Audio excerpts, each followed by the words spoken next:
Hello, hello, hello. Good afternoon, everyone. Hello, hello, hello. Good afternoon, everyone. क्या मेरी आवाज आ रही है?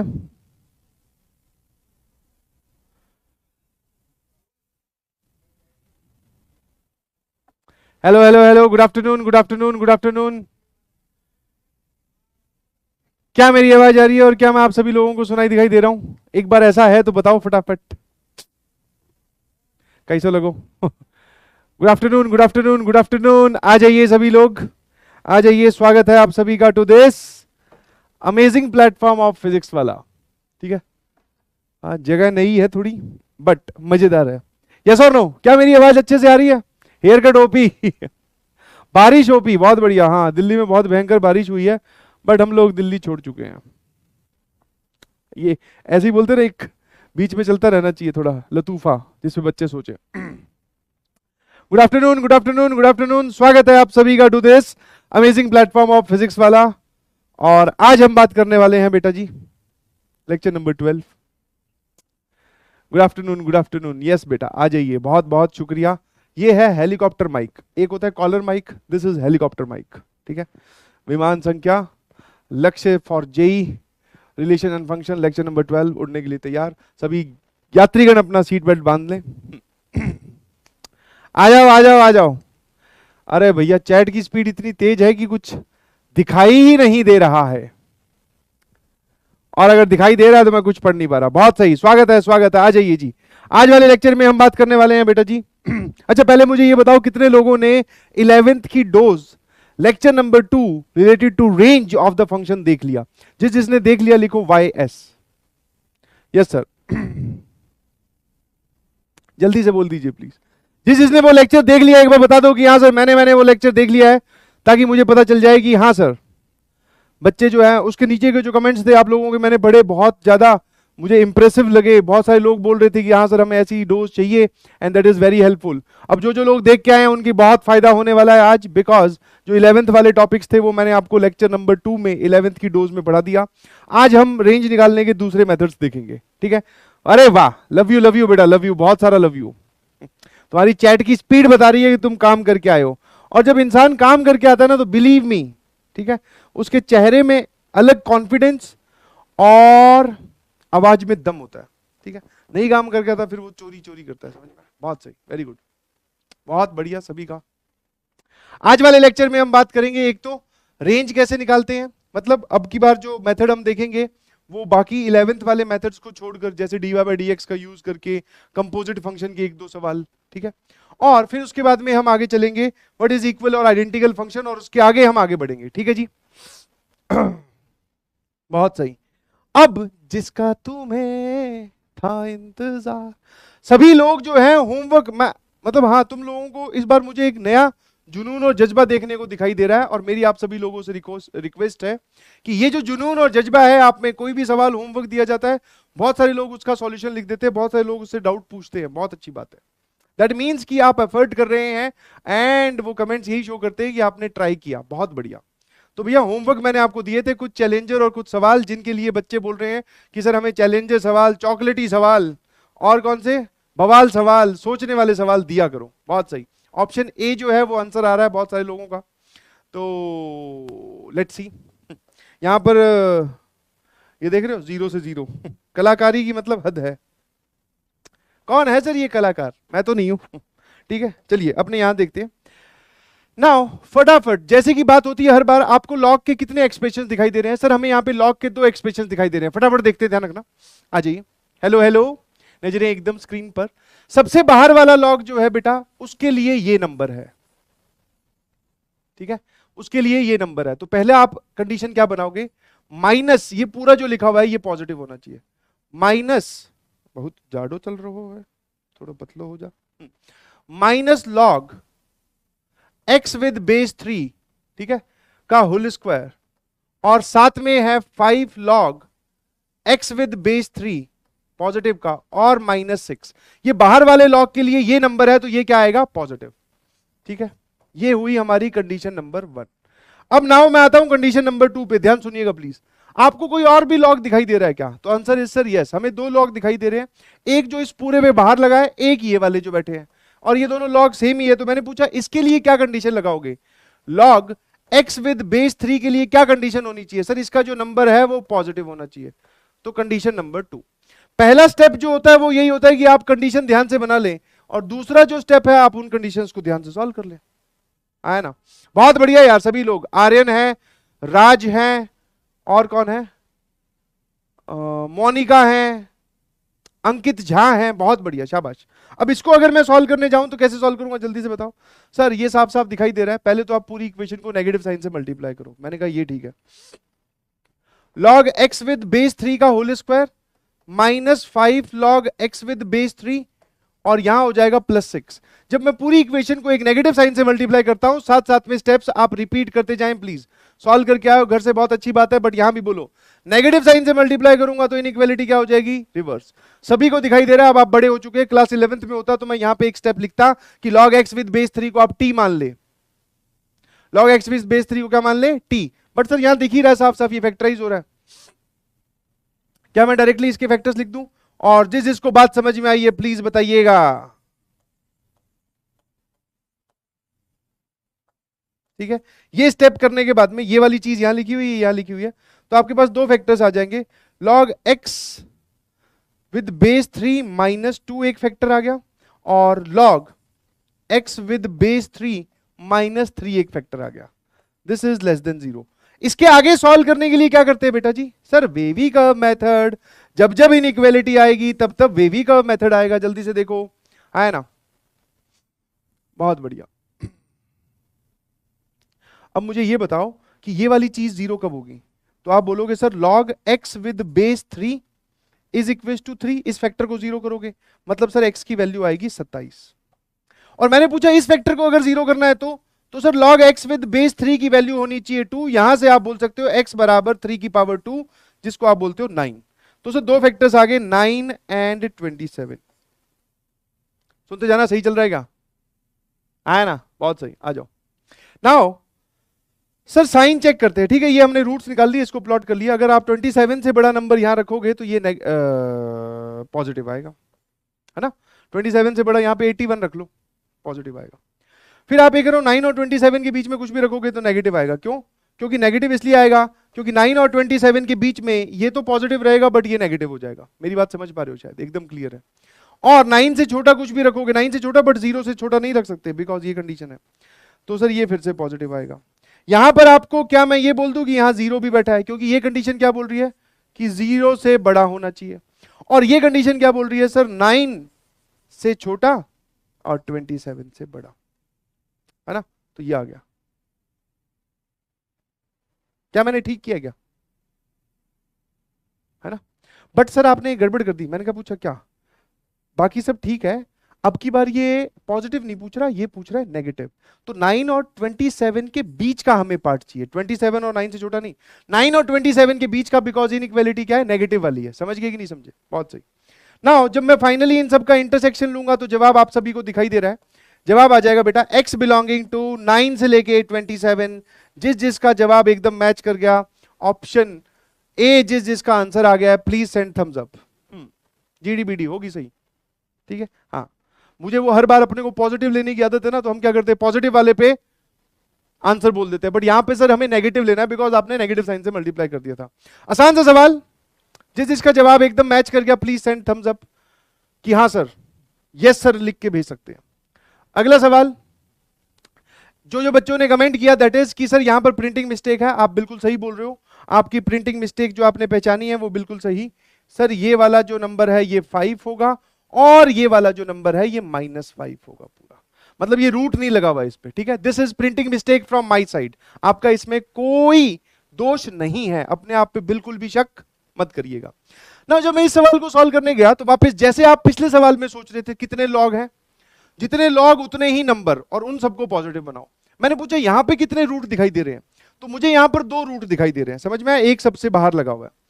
तो मैंने क्या किया, इस बाहर वाले रूट के अंदर तो ये लिखा हुआ है, तो सर पहली चीज तो condition number 1 that is 10 minus under root of x की power 4 minus 21 x square should be greater than equal to 0। ये किस वजह से? बिकॉज पहले रूट के अंदर ये चीज लिखी हुई है, तो हमें डोमेन का रूल एकदम क्लियर है। कुछ लोग अभी भी कंफ्यूज हो रहे हैं कि सर डोमेन कैसे निकालते हैं। नहीं जी, बहुत आसान है यार। रूट के अंदर वाली quantity greater than equal to 0 होनी चाहिए। This is condition number 1। ठीक है, अब मैं कंडीशन नंबर 2 यहां रख देता हूं। फिर मुझे एक और लॉग दिखाई दे रहा है, वो ये लिखा हुआ, और ये वाला जो लॉग है इसमें आप क्या बोलोगे? दैट इज x की power 4 minus 21 x square is greater than equal to 0। है ना? बस आप फटाफट सॉल्व करो और इंटरसेक्शन ले लो, बिकॉज जितनी कंडीशन उनका उतना ही। सर बहुत आसान है, 10 को इधर और ये रहा इस तरफ, x की पावर 4 माइनस 21 एक्स स्क्वायर। हाँ जी, मैं आपकी भावनाएं समझ गया, बट कुछ बच्चों को सॉल्यूशन पूरा दिखाना पड़ेगा, इसलिए मैं सॉल्व कर रहा हूं। अब मैं यहां पर एक स्टेप लिख रहा हूं और उसके साथ साथ उसका कारण भी लिख रहा हूं, और इस कारण को आप याद रखिएगा। ठीक है, व्हेन बोथ साइड, जब दोनों साइड पॉजिटिव हो ना, when both side are positive, मैं अभी एक काम करूंगा। बोथ साइड किसकी सर? एक इनइक्वालिटी की अगर दोनों साइड पॉजिटिव हो, सिर्फ आप तभी स्क्वायर कर सकते हैं, हर बार नहीं कर सकते हैं। मतलब कि मैं आपसे पूछूं कि क्या ये सही लिखा हुआ है क्या, तो आंसर इज सर यस। अब आप इसको स्क्वायर कर दो तो यहां जाएगा 16, यहां जाएगा 4, इनइक्वालिटी का साइन सर ये रहेगा, तो गड़बड़ है, आपको पलटना पड़ेगा। तो हम इनइक्वालिटी में दोनों तरफ स्क्वायरिंग कब करते हैं? When both side are positive. अगर दोनों साइड में से कोई भी एक या दोनों नेगेटिव हो तो हम स्क्वायरिंग नहीं करते, पहले उनको पॉजिटिव बनाते हैं। क्या मेरी बात समझ गए? तो अब मैंने यहां क्या बोला, ध्यान सुनिएगा प्लीज। आप इस तरफ स्क्वायर कर रहे हो कि क्या आपको दोनों साइड पॉजिटिव दिखाई दे रही है, तो आंसर इज यस। 10 पॉजिटिव होता है, रूट का जवाब हमेशा पॉजिटिव होता है। मेरी बात पूरी पूरी सुनना ध्यान से, अगर स्क्रीन पे ध्यान है तो कहीं और की जरूरत ही नहीं है। ठीक है, 10 पॉजिटिव होता है तो आंसर इज यस। आप सर रूट का कुछ भी जवाब निकालो, हमेशा पॉजिटिव आता है, दोनों साइड पॉजिटिव है, आंसर इज यस। सर अब कर दीजिए आप क्या? स्क्वायरिंग। तो इसका स्क्वायर आ जाएगा 100, इनइक्वालिटी का साइन वही रहेगा, ये आ जाएगा x की पावर 4 माइनस 21 एक्स स्क्वायर। इस टर्म को इधर लेके आओगे, x की power 4 minus 21 x square minus 100। आप चाहे लेस देन इक्वल टू 0 यहां लिखो, चाहे आप इसी चीज को यहां लिखो, एक ही बात है। हाँ बेटा, कॉपी पे लिख के देख। आप जब इसको फैक्टराइज करोगे तो सबको फैक्टर्स दिखाई दे रहे हैं, that is minus 25 x square plus 4 x square. तो फैक्टर्स क्या क्या आ गए? X square minus 25 and x square plus 4 less than equal to 0। ठीक है, ये इसको सॉल्व करने पर मैं पूरा पूरा एक्सप्लेनेशन दे रहा हूं, ऑल्दो इतनी एक्सप्लेनेशन की नीड सर है नहीं। शाबाश। इसके लिए जब वेवी कर्व मेथड लगाओगे तो ये वाला पूरा फैक्टर नॉन जीरो है, तो इसके कोई रूट्स होंगे नहीं, इसके दो रूट्स आएंगे बेटा 5 एंड -5। वो लेस देन इक्वल टू 0 की बात कर रहा है, तो पॉजिटिव नेगेटिव पॉजिटिव। अगर मैं आपसे पूछूं कि लेस देन इक्वल टू 0 वाला पार्ट कौन सा है, तो वो ये, और इन पे डार्क सर्कल बिकॉज 0 हो सकता है। ये यहां तक सही चल रहा है क्या? अरे स्टेप्स के साथ मैच करके चला करो, अपना ऑप्शन मत लिख के भेजो। सबको पता है कि ऑप्शन सी करेक्ट है, क्योंकि सर उसी में प्रिंटिंग मिस्टेक है, तभी तो आपने सही करवाई। वरना पिछले सवाल में यहां पर भी प्रिंटिंग मिस्टेक थी, आपने ये तो सही नहीं करवाई। वो इसलिए नहीं करवाई बिकॉज वो ऑप्शन नहीं है। ऑल्दो ये गलत लिखा हुआ है, इसको 0 से 9 कर लीजिएगा। अब ठीक है क्या? तो कुछ लोग प्रिंटिंग मिस्टेक देखते ही बोले अच्छा गुरुजी ने इधर सही करवाई है, मतलब यही जवाब है। समझे कि नहीं समझे? तो वो मत करो। आई होप ये वाली चीज समझ में आई होगी। नाउ अब मैं फटाफट इसको सॉल्व करता हूं। ये तो सर सॉल्व हुआ ही पड़ा है। अरे वाह, अरे वाह। सर जल्दी बोलो, इसका रूट 0, इसका रूट √21 और एक रूट -√21। ठीक है, एक रूट √21, एक रूट -√21। बहुत सही। अब वो आपसे पूछ रहे हैं सर साइन स्कीम बताओ, अभी बता देते हैं। अगर आप √21 से बड़ा रखोगे तो पॉजिटिव, √21 और -21 के बीच में रखोगे तो मतलब नेगेटिव, और इन दोनों के बीच में रखोगे तब भी नेगेटिव, ध्यान सुनना, और इधर रखोगे तो पॉजिटिव। ठीक है, जैसा कि हमने जब ये वेवी कर्व मेथड पढ़ा था तो पूरा डिटेल में ये बात की थी कि ये वाला जो साइन होता है बेटा जी, ये क्या बोल रहा है? Positive and equals to 0, greater than equals to 0। समझ गए कि नहीं समझ गए? तो ग्रेटर देन इक्वल्स टू 0 में कौन कौन सा पार्ट लोगे? ये 0 कब कब हो रहा है सर? इस पे 0 हो रहा है, इस पे 0 हो रहा है, और इस पे 0 हो रहा है। और ग्रेटर देन 0 की बात करें तो इस तरफ और इस तरफ। अब जिसने ये ऐसे दो स्टेप में सोचा उससे आंसर गलत हो ही नहीं सकता। ठीक है, ऑल्दो ये यूनियन 0 वाली चीज बहुत सारे लोग भूल जाते हैं। यहां पर अगर बढ़िया ऑप्शन बनाने होते तो मैं यही सेम ऑप्शन रखता और उसमें ये यूनियन 0 हटा देता। बिलीव यू मी, 90% जनता निपट जाती -1 में, समझ में? -1 घर लेके जाती। क्यों? क्योंकि ये यूनियन जीरो भूल गए, छोटी छोटी बातों को भूल जा रहे हैं। Greater than equal to zero है मतलब ये एक्सप्रेशन कब कब जीरो के बराबर और पॉजिटिव कब कब है। पॉजिटिव ये रहा और ग्रेटर देन जीरो से 3 पॉइंट्स पे हो रहा है। तो अगर आपको इसका आंसर लिखना है तो आप क्या लिखोगे? x बिलोंगिंग टू -∞ से -√21 यूनियन √21 से लेके इंफिनिटी, और साथ में यूनियन 1 0 भी आएगा। इसको मत भूलना। कितने लोगों को बात समझ में आई? इजी बताना जिसको ये बात समझ में आई यूनियन जीरो वाली, क्योंकि जीरो पर ये पूरा एक्सप्रेशन जीरो हो रहा है ना। यहां पर फटाफट छोटा सा इंटरसेक्शन लेके दिखा देता हूं, बिकॉज मेरे ख्याल से आप आंसर तक पहुंच ही गए हैं, है ना? बहुत धीरे आ रही है चैट। 5 -5 √21 ऑब्वियसली सर इससे छोटा होता है, और -√21 और यहां आएगा 0। अब भैया देखना, सर ये बोल रहा है √21 से इधर और इधर, और दूसरे वाला बोल रहा है 5 और इसके बीच में, और एक यहां पर यूनियन है। तो जब आप इसका इंटरसेक्शन लोगे, जब आप इनका इंटरसेक्शन लोगे तो यही जवाब आएगा। मैं पहले ही बोल चुका हूं -5 आएगा, यहां पे 5 आएगा। तो ध्यान सुनना, -5 से -√21 यूनियन √21 से लेके 5, और यहां पे माइनस साइन भी है, और साथ में 0। ठीक है जी? हाँ, क्या मेरी बात समझ गए? यस और नो? Is this clear? किसी को कोई प्रॉब्लम है? यहां पे माइनस साइन भी लगा लीजिएगा, थोड़ा प्रिंटिंग मिस्टेक ज्यादा ही होगी, रियली सॉरी फॉर दैट। तो भैया ऑप्शन नंबर मतलब सवाल नंबर 1, सवाल नंबर 2, और अब बारी आती है चैलेंजर सवाल की। आ जाइए आ जाइए, मजा आता है चैलेंजर सवाल को डिस्कस करने में। जल्दी से आ जाओ फटाफट, जल्दी से आ जाओ चैलेंजर सवाल को डिस्कस करने में, आ जाओ। अब जितने भी चैलेंजर सवाल का मतलब कभी भी ये नहीं होता, और कभी भी आप ऐसे सिर्फ 0.01% क्वेश्चन है जिनका सॉल्यूशन सच में लेंथी होता है। चैलेंजर सवाल या अच्छा सवाल उसको बोला जाता है जिसको आप सोच पाओ कि ये क्या चाहता है हमसे, समझ में? ये किस मोमेंट पे फंसाना चाह रहा है। दिखने में अगर ये किसी डोमेन का सवाल किसी को दिखा दो तो 100% तुम तो फिर भी ये चलो बच्चे हो, मैं अपने आप की बात करूं तो मैं भी इसको छोड़ दूं, बोले ये पता नहीं क्या पूछ रहा है यार, इतनी भयंकर चीज दिखा रखी है उसने, जबकि इसमें है कुछ भी नहीं। अगर आपने बात वो पकड़ ली जिसकी ये बात कर रहा है तो कुछ भी नहीं है, दिस इज डन क्वेश्चन। कितने लोगों ने वो बात समझ ली थी? इंटरनेट वगैरह पे मत ढूंढा करो ऐसे सवालों को, ऐसे ढूंढोगे भी कैसे? ठीक है? हाँ, मुझे इंप्रेस करने की जरूरत नहीं है, आप अपने आप को खुद को इंप्रेस करो, बहुत फायदा होगा, believe you me. Option C की जड़ी चल चुकी है, चलिए चलो चलो चलो चलो चलो, ध्यान सुनना है जरा, ठीक है? और जो लोग नहीं सोच पाए, किसी भी पॉइंट ऑफ टाइम पर डीमोटिवेट होने की जरूरत नहीं है कि सर वो तो सोच लिया और मैं तो नहीं सोच पा रहा, ऐसा कुछ नहीं है।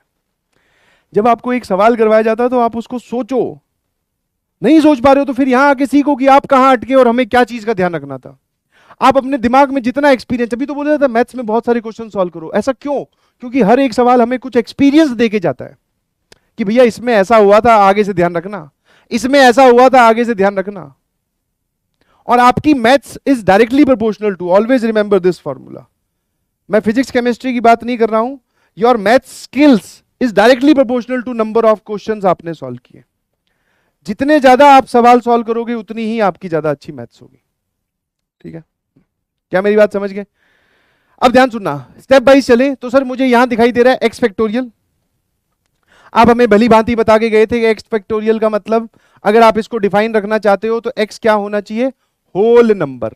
सर ये होल नंबर को थोड़ा सा बढ़िया से बता दो, तो 0 1 2 3 इस प्रकार, क्योंकि फैक्टोरियल सिर्फ और सिर्फ किसके लिए डिफाइंड होता है बेटा? Factorial is only defined for whole numbers. पहली चीज तो ये मैंने इस टर्म को डिफाइन किया, ठीक है? अब मुझे रूट की टर्म दिखाई दे रही है न्यूमरेटर में, ध्यान सुनना, अब मुझे रूट की टर्म दिखाई दे रही है न्यूमरेटर में। हाँ, एसी थोड़ा नॉन वर्किंग है बट कोई बात नहीं, तुम लोगों के कमेंट और तुम्हारा प्यार देखकर ये गर्मी वर्मी महसूस ही नहीं हो रही, ये तो शरीर के अंदर से पसीना निकल रहा है, बिल्कुल महसूस नहीं हो रही। फिर मैंने बोला पहले रूट वाला रूल लगा देते हैं, बोले बिल्कुल सही सर। तो ये जो आपने लिखा है ना sir, ln of 1000 upon x, ये क्या होना चाहिए? बोले ग्रेटर देन इक्वल टू 0। ये कंडीशन नंबर 2 किस चीज की है? सही सी बताना सर, ये न्यूमरेटर में जो रूट है उसकी। फिर मैंने बोला वहां तो लॉग भी बैठा है, बोले हाँ सर। अगर वहां लॉग बैठा है तो लॉग की पर्सनल डोमेन का ध्यान बोले हम रखेंगे। ये रहा सर इसका नंबर, बेस इसका कांस्टेंट है दैट इज ई। नंबर में आप क्या बोलोगे सर, नंबर 0 से बड़ा होना चाहिए। This is condition number 3। पहली सारी कंडीशन बना के रख लो, बिल्कुल सही। सर बोले हाँ, डिनोमिनेटर में भी तो एक बहुत बड़ा ताम झाम दे रखा है। मैंने कहा बिल्कुल दे रखा है, डिनोमिनेटर में तो एक बहुत बड़ा ताम झाम दे रखा है। बोले हाँ। बोले उसके लिए क्या करें? कभी भी 1/रूट के अंदर कुछ यहां लिखा होता है, मुझे एक बात बताओ, तो इसको मैं ग्रेटर देन इक्वल टू 0 लिखूं या सिर्फ ग्रेटर देन 0? पहले वाला आंसर है तो 1 लिखना, दूसरे वाला आंसर है तो 2 लिखना। मतलब जो लोग बोल रहे हैं ग्रेटर देन इक्वल टू 0 और फिर डिनोमिनेटर में 0 ना बने उसकी कंडीशन अलग से सोचेंगे, या फिर डायरेक्टली सर ग्रेटर देन 0 लिख दो।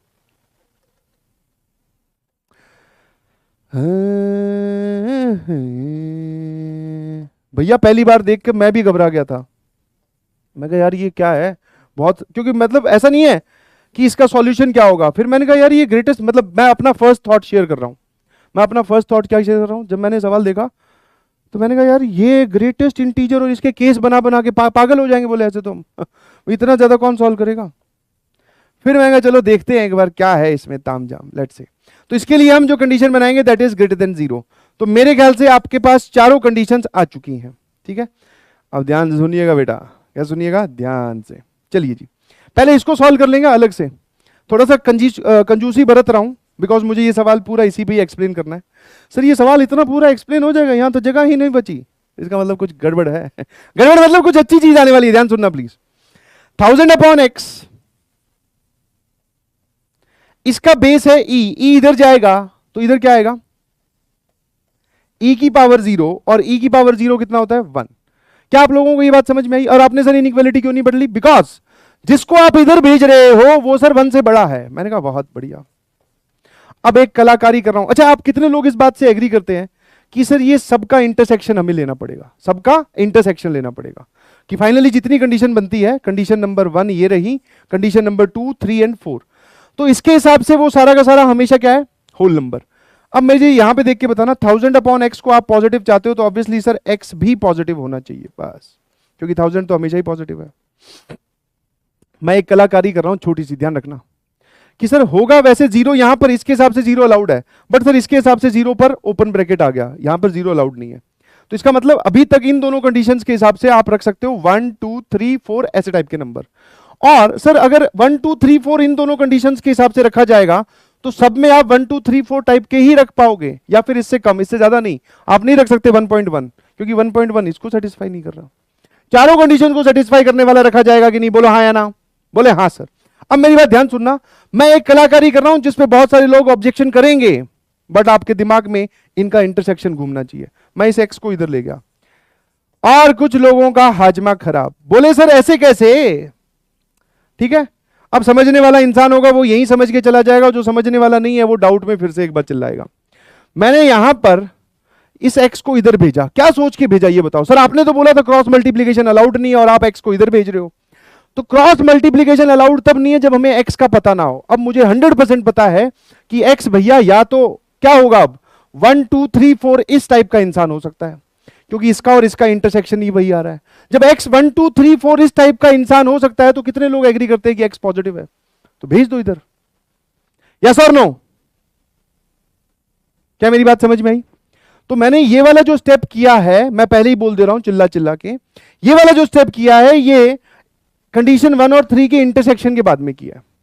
ठीक है, तो अब मुझे पूरा पूरा क्या पता चला, कंडीशन 1 2 3 से 1 2 3 से मुझे ये पता चला, ध्यान सुनना, कंडीशन नंबर 1 2 3 से सर 1000 से छोटा होना चाहिए, 0 से बड़ा होना चाहिए और होल नंबर होना चाहिए। तो हमें क्या क्या दिख रहा है भैया बताना जरा। x, सर x जो है वो अब हो सकता है 1 से लेके 1000 के बीच में कुछ भी।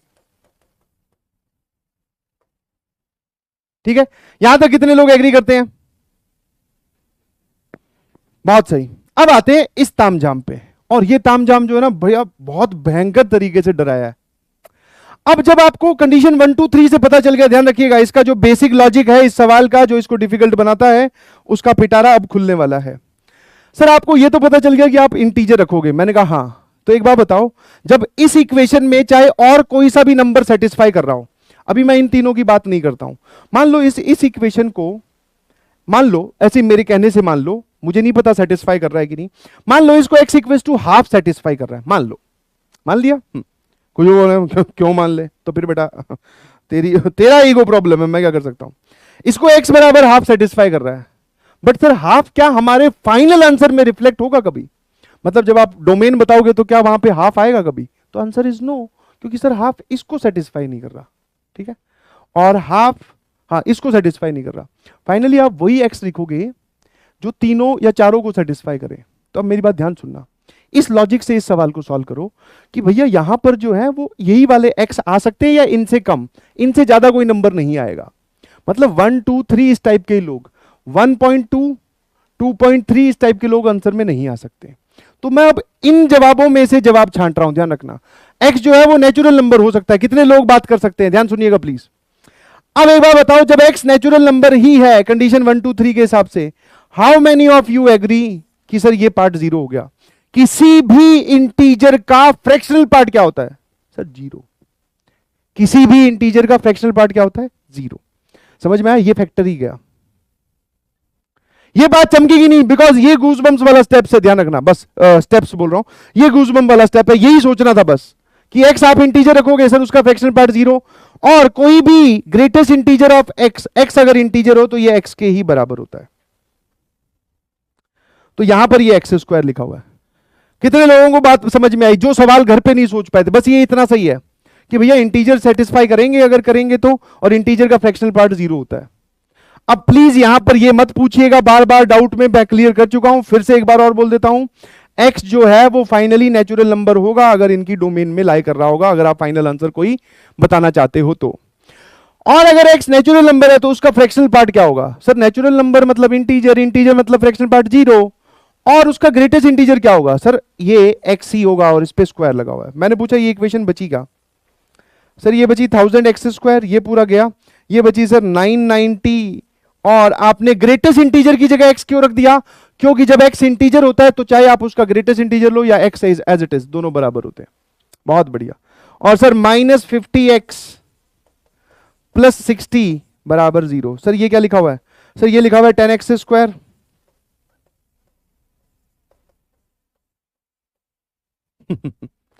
हो।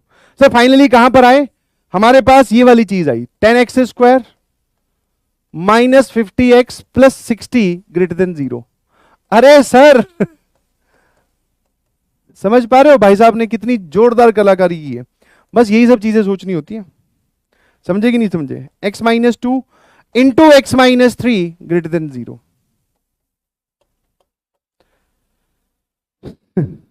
एक बार चैट की तरफ देखता हूं क्या माहौल बना हुआ है। एक बोल रहा है रिपीट बस बेटा, हाँ रिपीट पे ही जोर दे। जिसको समझ में आ गया बताओ जरा, रिपीट एक बार फाइनली कर दूंगा, घबराओ मत। ब्यूटी ऑफ क्वेश्चन, बहुत बढ़िया। सर यहां पर पॉजिटिव नेगेटिव पॉजिटिव, तो फाइनली जो हमारे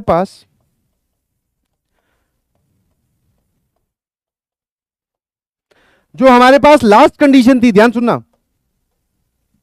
कंडीशन नंबर 4, ये वाली कंडीशन नंबर 4 जो थी उसका जो आंसर आया फाइनली ये वाला आया, माइनस इन कहां पर GDPD OP, ये कौन है यार?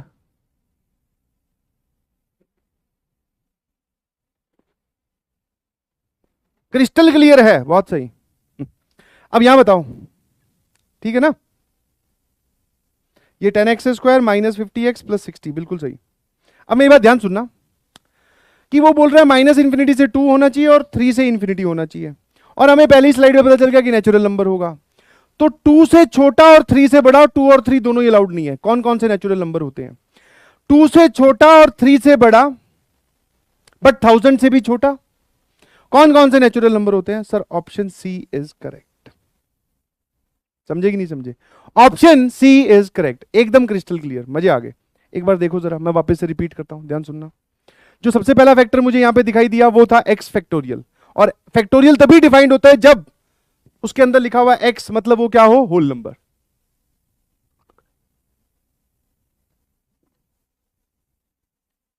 ठीक है जी, तो हमें ये पता चल गया कि x होल नंबर होगा। फिर लॉग वाली टर्म को ग्रेटर देन इक्वल टू 0 किया, बिकॉज वो रूट के अंदर लिखी हुई है। फिर लॉग का जो नंबर है उसको ग्रेटर देन 0 किया, यहां से आया हमारे पास x लेस देन 1000, यहां से आया x ग्रेटर देन 0, इन तीनों का इंटरसेक्शन लिया ये। अब मुझे ये पता चल गया कि इस इक्वेशन को जो लोग सेटिस्फाई करेंगे और जो डोमेन में होंगे वो यही होंगे, या इनसे कम या इससे ज्यादा नहीं हो सकते। मतलब मुझे पता चल गया इस इक्वेशन को सेटिस्फाई करने वाले हम नेचुरल नंबर ढूंढ रहे हैं। ठीक है sir, why natural number? Because हम इक्वेशन को इस तरीके से सॉल्व कर रहे हैं कि हमारे पास फाइनली डोमेन आए।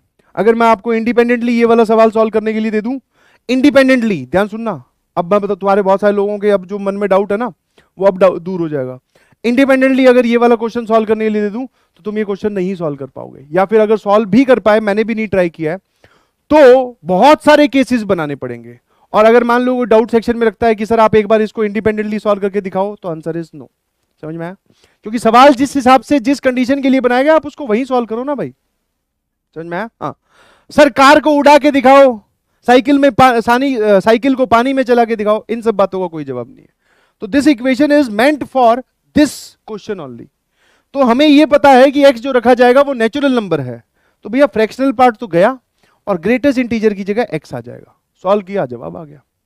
कितने लोगों को बात समझ में आई? ईमानदारी से बताइएगा प्लीज, कितने लोगों को बात समझ में आई? ठीक है, अगला सवाल, जल्दी से चलते हैं अगले सवाल पे। अब भैया चैलेंजर सवाल देंगे और डिस्कस करेंगे तो टाइम तो लगेगा, फटाफट देखना जरा।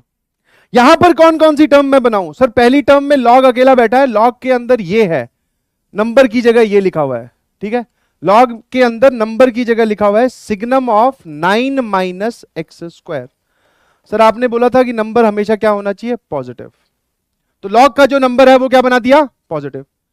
फिर दूसरे वाले में मुझे यहां पे रूट दिखाई दे रहा है, रूट के अंदर ये लिखा हुआ है ग्रेटेस्ट इंटीजर, और ये वाला मैंने फटाफट सॉल्व करना किया।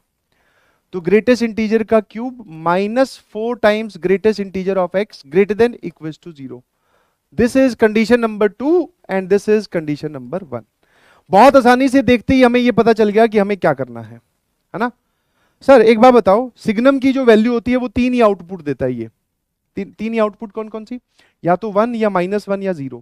अब की बार ये सिग्नम वाला फंक्शन जहां पे आपने रखा हुआ है ये -1 और 0 नहीं हो सकता, बिकॉज लॉग का नंबर पॉजिटिव होना चाहिए। तो इसका मतलब इसी बात को देखकर क्या मैं ये बात लिख सकता हूं? ध्यान सुनना मेरी बात। क्या मैं इस इक्वेशन को और करके ऐसा लिख दूं तो कितने लोगों को परेशानी होगी वो बताओ?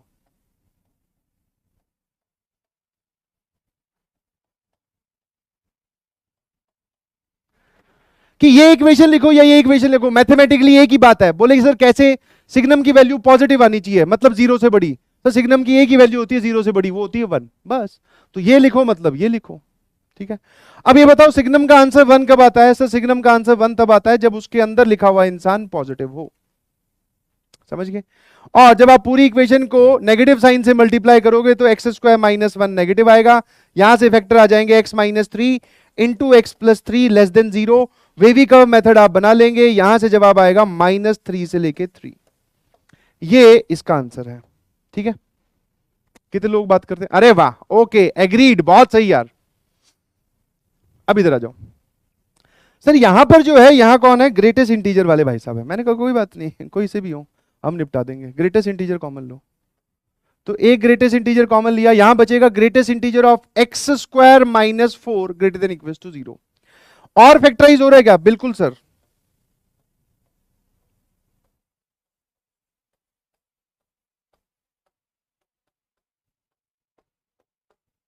ठीक है, ये पूरी फैक्टराइज करने के बाद में इक्वेशन ये लिखी हुई ग्रेटेस्ट इंटीजर के हिसाब से। फटाफट मैं सॉल्व कर देता हूं। ठीक है, ध्यान सुनना। वापस जो पिछली स्लाइड वाला या पिछली क्वेश्चन वाला जो लॉजिक है वही मैं यहां इस्तेमाल कर रहा हूं। सर क्या लॉजिक आप यूज कर रहे हो? ध्यान सुनना कि सर अगर आप दोनों का इंटरसेक्शन लोगे तो हमें यह पता चल गया कि x कभी भी -3 और 3 के बाहर नहीं हो सकते। बिल्कुल सही। तो पहले मैंने बॉर्डर लाइन ड्रॉ कर ली -3 और 3 के अंदर। ठीक है, अब मेरी बात ध्यान सुनना यार, ग्रेटेस्ट इंटीजर वाली जो इनइक्वालिटी है ना, इसमें आपको हमेशा नंबर लाइन पे जाके सोचना होता है। ठीक है, ये मैं आपको पहले भी बता चुका हूं जब मैंने ग्रेटेस्ट इंटीजर पढ़ाया, और आज फिर मैं इस बात को रिपीट कर रहा हूं कि ग्रेटेस्ट इंटीजर में इनइक्वालिटी आ जाए नंबर लाइन पे जाके सोचें। ठीक है, बिल्कुल सही। तो नंबर लाइन में जाके सोचने का मतलब सर सारे इंटीजर्स ले आओ, 2 1 0 -1 -2। ठीक है, हाँ है ना? और हमें यह पता है कि हमें हमारा जवाब या -3 और 3 के बीच में ही रहना है। सर ऐसा क्यों? बिकॉज इस चीज से बाहर आप नहीं जा सकते। अब मेरी बात ध्यान सुनना। मैंने इस इनइक्वालिटी को रीड किया तो ये बोल रहा है greater than equals to zero, मतलब जब जब हर एक फैक्टर जीरो होगा वो वाले एक्स चलेंगे। ध्यान सुनना।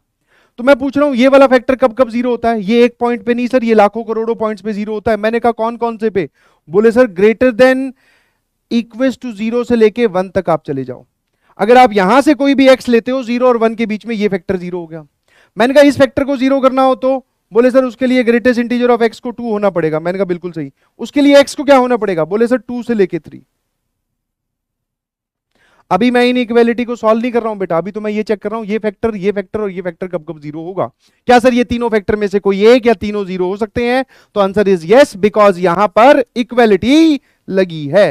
मैंने पूछा ग्रेटेस्ट इंटीजर ऑफ एक्स -2 के बराबर कब होता है बेटा? बोले सर एक वैल्यू के नहीं होता। मैंने कहा कब कब होता है? वो होता है सर लाखों करोड़ों वैल्यूज के लिए। समझ में आया? तो मैंने ये इतना तो पार्ट रंगीन कर दिया, ध्यान सुनते जाना। इतना पार्ट जो आ गया वो किस वजह से? शेड करने, मतलब वो उस वजह से सभी फैक्टर्स को जीरो करके देखा। अब ये जो पार्ट बचा है इसमें आप वैल्यू रख रख के देखो जी। बिल्कुल नंबर लाइन पे जाके सोचना है। 1 और 2 के बीच में कोई भी नंबर लूंगा तो ग्रेटेस्ट इंटीजर ऑफ एक्स क्या हो जाएगा? 1। यहां पे आ जाएगा सर 1 - 2, मैं इस पार्ट के लिए सोच रहा हूं, और यहां आ जाएगा 1 + 2। पॉजिटिव नेगेटिव पॉजिटिव, तीनों का मल्टीप्लीकेशन नेगेटिव। हमें ये वाला पार्ट नहीं चाहिए। क्यों? क्योंकि सर हमें आंसर चाहिए पॉजिटिव। ठीक है, अब आओ इधर। -1 और 0 के बीच में कोई सा भी नंबर रखोगे ग्रेटेस्ट इंटीजर -1 हो जाएगा। -1 -1 -2 -3, और ये कितना हो जाएगा? -1 + 2 1। तीनों का मल्टीप्लीकेशन पॉजिटिव, तो ये वाला पार्ट से चलेगा। मतलब -1 और 0 के बीच में आप कोई सा भी नंबर रखो तो ये यहां से लेके यहां तक और शेड हो गया। फिर मैंने पूछा -2 से लेके -3 के बीच में, तो सर आप कोई भी नंबर लोगे उसका ग्रेटेस्ट इंटीजर -3 हो जाएगा। यहां रख के देखो ये -5 हो जाएगा, यहां रख के देखो ये -1 हो जाएगा। तीनों का प्रोडक्ट नेगेटिव आ रहा है तो ये पार्ट भी नहीं चलेगा। अब इंटरसेक्शन ले लीजिए। तो जैसे ही मैं इंटरसेक्शन लेता हूं बेटा जी, ये पार्ट आ गया कॉमन, और फिर ये वाला पार्ट आ गया कॉमन। तो आप बोल सकते हो x बिलोंगिंग टू -2 से लेके 1, 1 पर ओपन, यूनियन 2 से लेके 3, और 3 पर ओपन 2 पर क्लोज। जिसको बात समझ में आई प्लीज फटाफट बताओ। Option A is correct. ओ भाई आया ना? क्या ये बात समझ में आई? ये ग्रेटेस्ट इंटीजर वाली इनइक्वालिटी को कैसे सोचा? पहले -3 और 3 के बीच में सोचना है, उससे बाहर नहीं जाना है, और फिर पहले ये देखो कि हर एक ब्रैकेट कहां जीरो हो रहा है, उसके बाद में जो गैप बचेंगे वहां से एक्स उठा उठा के रख के देखो। Is this clear to everyone? कितने लोगों के सारे क्वेश्चन मैच हो गए? एक बार भेजो जरा। और किन किन लोगों के एटलीस्ट 3 मैच हो गए वो भी भेजो। 4 सवाल दिए थे, 1 2 3 और ये 4। वाह यार, तुम लोगों ने ना माहौल बना रखा है, मजाक नहीं कर रहा हूं। मजा आएगा नहीं? समझ में आएगा? मतलब ऐसे सवाल और देने चाहिए कि नहीं, मैं वो जानना चाह रहा हूं।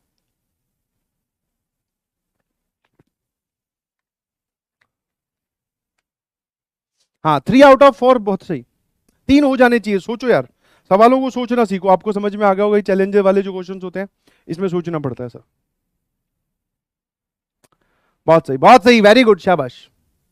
नाउ जैसा कि मैंने आपको बताया क्लास 11th में रेंज निकालने के बहुत सारे तरीके सिखाए गए हैं। पहली चीज, जितने भी सबसे इंपॉर्टेंट चीज जो है वो ये है, जितने भी फंक्शंस आपको बताए गए हैं उनकी डोमेन, रेंज और ग्राफ रट लीजिए अच्छे से। ठीक है, फिर उसके बाद में सर हमारे पास एलिमेंट्री मेथड है जिसमें हम किसी इंटरवल का स्क्वायर करते हैं, रेसिप्रोकल लेते हैं, रूट लेते हैं, उसमें कुछ जोड़ते हैं, ये सब चीजें। तो एलिमेंट्री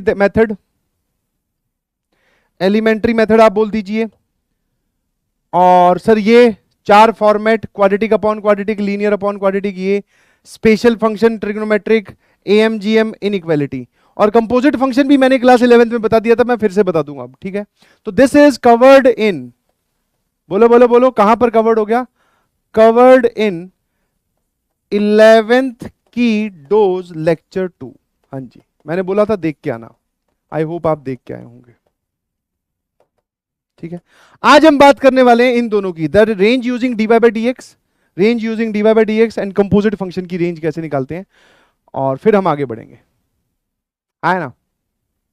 बहुत सही, आ जाइए। नाउ सबसे पहली सबसे चीज और इंपॉर्टेंट चीज मैं यहां पर बता दूं आपको ताकि आप परेशान ना हो, इसकी जो डिटेल्ड एनालिसिस है, डिटेल्ड एनालिसिस। डिटेल्ड एनालिसिस मतलब खुल के बात करेंगे एकदम। कौन से चैप्टर में? Detailed analysis in AOD. AOD मतलब एप्लीकेशन ऑफ डेरिवेटिव्स। सर हमने तो आज तक सिर्फ एचओडी सुना था। हाँ ठीक है, इसकी हम खुल के बात कहां करेंगे बेटा? एओडी में। कि अभी जो मैं आपको चीज बताने वाला हूं, जैसे फिजिक्स वाले सर ने आपको बताया होगा क्लास 11th में ही कि डिफरेंशिएशन की dy by d x zero करो, उतनी ही बातें मैं बताऊंगा। बट इससे आगे भी बहुत सारी बातें होती है, बहुत सारे पॉइंट्स का हमें ध्यान रखना पड़ता है। वो हम खुल के बातें कहां करेंगे? एओडी में। एप्लीकेशन ऑफ डेरिवेटिव्स नाम का चैप्टर आएगा एक बहुत बड़ा, उसमें बात करेंगे। क्या मेरी बात समझ गए? तो सर अभी क्या करना है? अभी आपको कोई भी फंक्शन दिखाई दे, ध्यान सुनना, y बराबर एफ एक्स, ठीक है जी, कोई भी फंक्शन दिखाई दे y बराबर एफ एक्स, सबसे पहला काम आप क्या करेंगे? स्टेप 1, ठीक है, स्टेप 1, उसका dy by d x calculate करो। डिफरेंशिएशन समझ में आया? dy बाई डी एक्स और उसको जीरो कर दो। आप इस बात को ऐसे भी बोल सकते हैं कि solve dy by d x बराबर जीरो, ठीक है। और जब आप इस इक्वेशन को सॉल्व करोगे तो आपके पास यहां पर x की हो सकता है 2-4 वैल्यूज आ जाए। जैसे मैं लिख रहा हूं x equals to alpha, x equals to beta, x equals to gamma. Depend करता है सवाल टू सवाल, ठीक है, डिपेंड करता है बेटा सवाल टू सवाल की कितनी वैल्यूज निकल के आ रही हैं। कई के बार dy बाई डी एक्स कभी जीरो आता ही नहीं, ठीक है, आया ना, उसको अभी मैं यहां पे लिख दूंगा जब dy by d x zero ना हो तो। हाँ, मैक्सिमम मिनिमम वाला कॉन्सेप्ट ही है बेटा। dy बाई डी एक्स से आप मैक्सिमम मिनिमम पता करते हैं, वही कॉन्सेप्ट है सेम। मैं रिपीट कर रहा हूं, फिजिक्स वाला कॉन्सेप्ट यहां पर मैं बोलने की कोशिश कर रहा था। बाकी तो सब फिजिक्स वाला ही है, आग लगा रखी है। y बराबर एफ एक्स, समझ में आया? फंक्शन दे रखा है, कुछ नहीं बोला मैंने। y बराबर फंक्शन दे रखा है, आप क्या करो? डिफरेंशिएशन जीरो करके यहां से x सॉल्व कर लो, ठीक है। हाँ, उसके बाद में बस एक स्टेप 2, मतलब एकदम मिनिमम स्टेप्स लिख रहा हूं ताकि आपको बात समझ में आ जाए। स्टेप 2,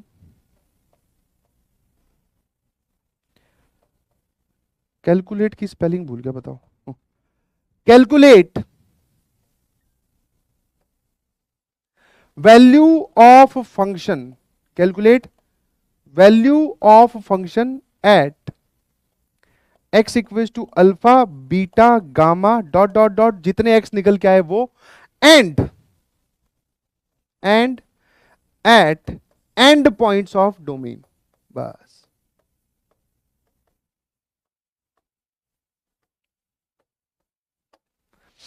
कहां कहां पे वैल्यू कैलकुलेट करनी है बेटा आपको? फंक्शन की वैल्यू कहां कहां कैलकुलेट करनी है? जहां पे dy by d x zero हो रहा हो, और वहां पर, और जहां पर and points of the domain. And points of the domain का मतलब है, जैसे मान लो आपने ये लिखा 2 से लेके 3 किसी फंक्शन की डोमेन है, तो आप वैल्यू 2 पर भी कैलकुलेट करो, 3 पर भी कैलकुलेट करो, 2 पर भी कैलकुलेट करो, 3 पर भी कैलकुलेट करो, ठीक है, अलग से, हाँ, चाहे इस पे dy by d x zero होना हो।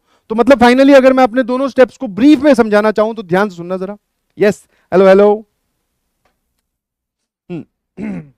y बराबर एफ एक्स, सॉल्व, इस इक्वेशन को सॉल्व करना है, x की वैल्यू निकालनी है, सुनते जाना। उसके बाद में आपको कैलकुलेट करनी है फंक्शन की वैल्यू। फंक्शन की वैल्यू मतलब होती है इस चीज की, जो गिवन फंक्शन है, उसकी वैल्यू आपको कहां कहां निकालनी है? जहां जहां पर उसका dy by d x differentiation zero हुआ, और जहां जहां पर उसके एंड पॉइंट्स है डोमेन के, ठीक है।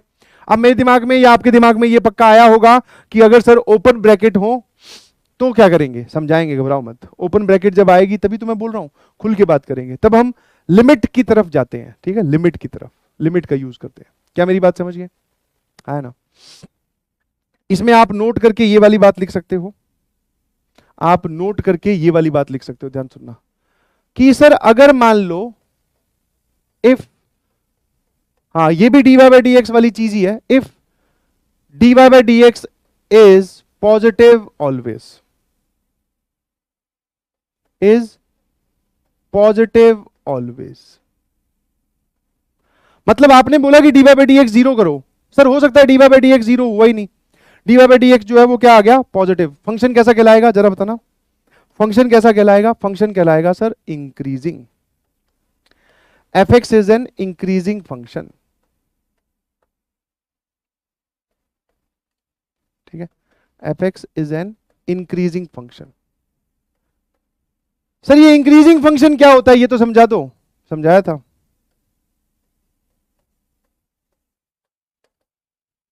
ठीक है।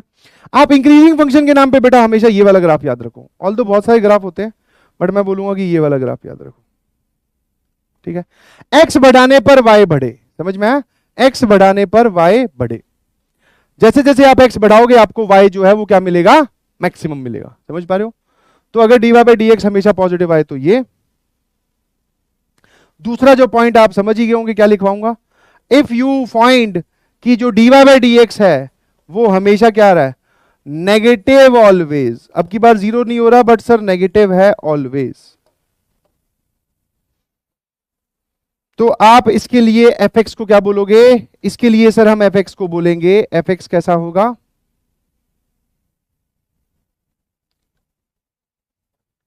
fx is an decreasing function.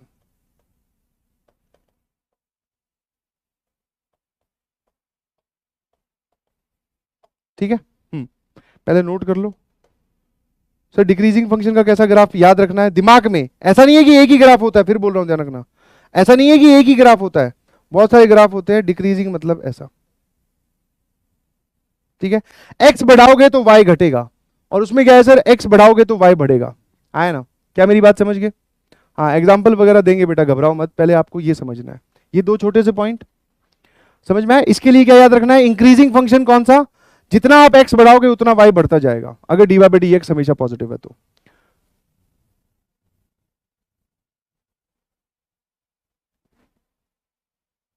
हाँ, एक बोल रहा सर ए आएगा, शाबाश।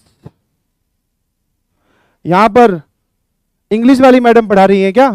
बोले सर फिर भी ज्ञान होना चाहिए आपको, लो भाई।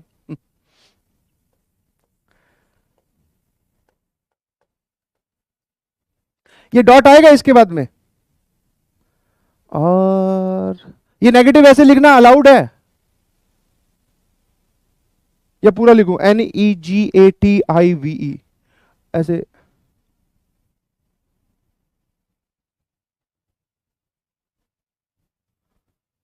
हाँ,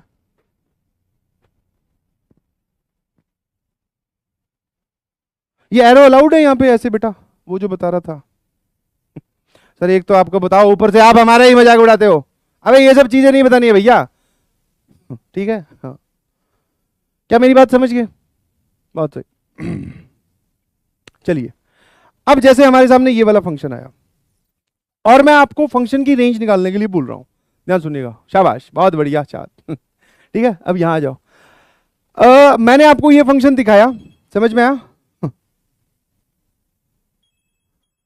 फोन आया चलती क्लास में, उठा लिया जाए, क्या बोलते? हेलो, हाँ जी, शाबाश। हाँ, 2 समोसे 1 चाय भिजवा दो। चलिए यहां आ जाइए प्लीज। अब मैंने आपको बोला fx, ये फंक्शन दिया, तो मैं आपको पहले भी बता चुका हूं, दिस इज द हमेशा बोली हुई बात है, जैसे कि बहुत सारी बातें हमें एक ही बार सिखाई जाती है, हम सीख जाते हैं बहुत अच्छे से। और वो बात क्या है कि हमेशा फंक्शन की रेंज निकालने से पहले आप उसकी डोमेन निकालो, समझे कि नहीं समझे? हमेशा फंक्शन की रेंज निकालने से पहले उसकी क्या निकालो, डोमेन, ठीक है। अब मैंने यहां देखा कि भैया यहां पर कितने रूट्स हैं, तो मुझे यहां पर 2 रूट्स दिखाई दिए, एक ये और एक ये। सर इस रूट को डिफाइन करने के लिए आप क्या करोगे, इसके अंदर वाली चीज को पॉजिटिव बनाओगे, ठीक है। और जब आप 2 इधर और this greater than equal to x, और यहां लिखा हुआ है 1 प्लस एक्स, दूसरे रूट को डिफाइन करने के लिए आप ये बनाओगे, ध्यान सुनना। तो जो x है वो ग्रेटर देन इक्वल टू -1, इन दोनों का अगर मैं इंटरसेक्शन लूं, इन दोनों का अगर मैं क्या लूं, इंटरसेक्शन, ध्यान सुनना। ये बोल रहा है 2 से छोटा, ये बोल रहा है -1 से बड़ा, तो आप बोलोगे x की वैल्यू -1 से लेके 2। क्या आपको ये बात समझ में आई? ये है डोमेन। सर रेंज पूछी थी, आप कहां डोमेन के चक्कर में लग गए, रेंज पूछी थी कहां डोमेन के चक्कर में लग गए, ठीक है। तो मैंने ये निकाल ली, डोमेन पता करने से बहुत फायदे हो जाते हैं, ठीक है। अब रेंज वाली चीजें स्टार्ट करते हैं, ध्यान सुनना। आप क्या करो, फटाफट इसका dy by d x calculate करो, सभी लोग अपनी अपनी कॉपी में। आप dy बाई डी एक्स बोल दीजिए या फिर f डैश एक्स बोल दीजिए, एक ही बात होता है। Find dy by d x as soon as possible, जल्दी से बताएं। सर हरी चटनी रहेगी वो ले आएंगे बेटा साथ में, समझदार हैं सारे, तेरे जैसे थोड़ी है वो कॉम्प्लीमेंट्री है।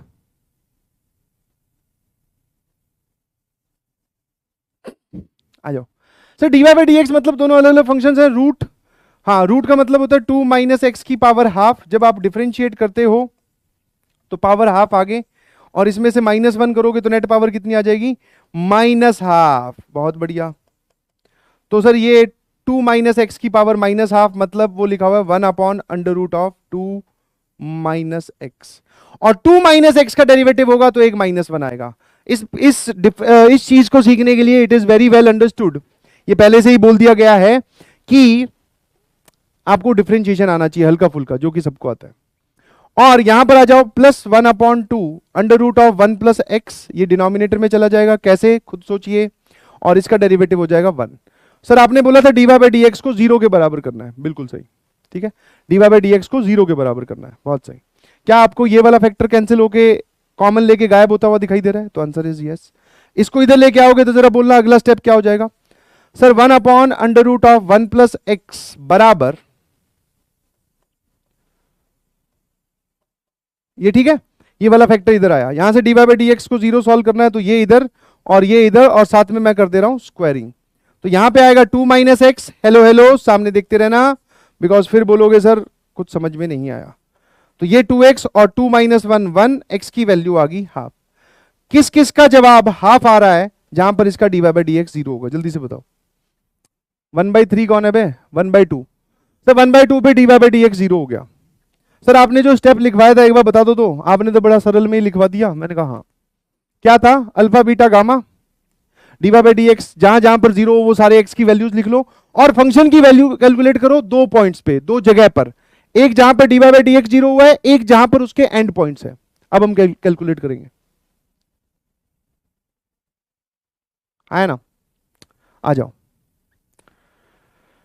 ठीक है भाई अब ध्यान सुनना।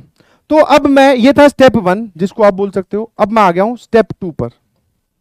सर ये स्टेप 2 क्या है, स्टेप 2 में आप बोल सकते हो कैलकुलेट या फिर वैल्यू ऑफ फंक्शन, कौन कौन से पर, वैल्यू ऑफ फंक्शन 3 पॉइंट्स पर। सबसे पहला पॉइंट कौन सा है सर, हाफ, x बराबर हाफ, जिस पर फंक्शन का dy बाई डी एक्स 0 हुआ। 2 पॉइंट्स कौन से हैं, and point of domain, and point of domain मतलब x बराबर -1 से लेके 2 तक ग्राफ बन रहा है, या -1 से लेके -1 से लेके 2 तक अगर फंक्शन है, तो एक एंड पॉइंट है x बराबर -1, दूसरा एंड पॉइंट है x बराबर 2। कैलकुलेट करो, what is f of half, function की वैल्यू हाफ पर कितनी आएगी। सर हाफ पर ये हो जाएगा √3/2, x की जगह हाफ रखोगे तो, और यहां रखोगे तो सर ये भी पूरे में √3/2, और ये भी हो जाएगा √3/2।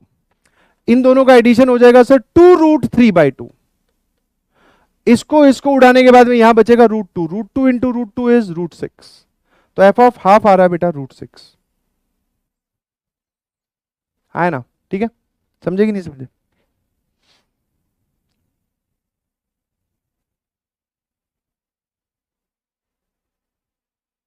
ये ठीक है, अगले पे आ जाओ। x की वैल्यू -1 पर कितना आएगा, सर -1 पे ये वाली चीज हो जाएगी 0, और -1 पे ये वाली चीज 0 हुई, यहां -1 रखोगे, माइनस माइनस प्लस ये हो जाएगा √3, तो f ऑफ -1 कितना आ गया बेटा, √3। अब आ जाओ 2 रखो, तो ये 0 हो जाएगा, ये भी हो जाएगा √3, ठीक है, है ना, ठीक है,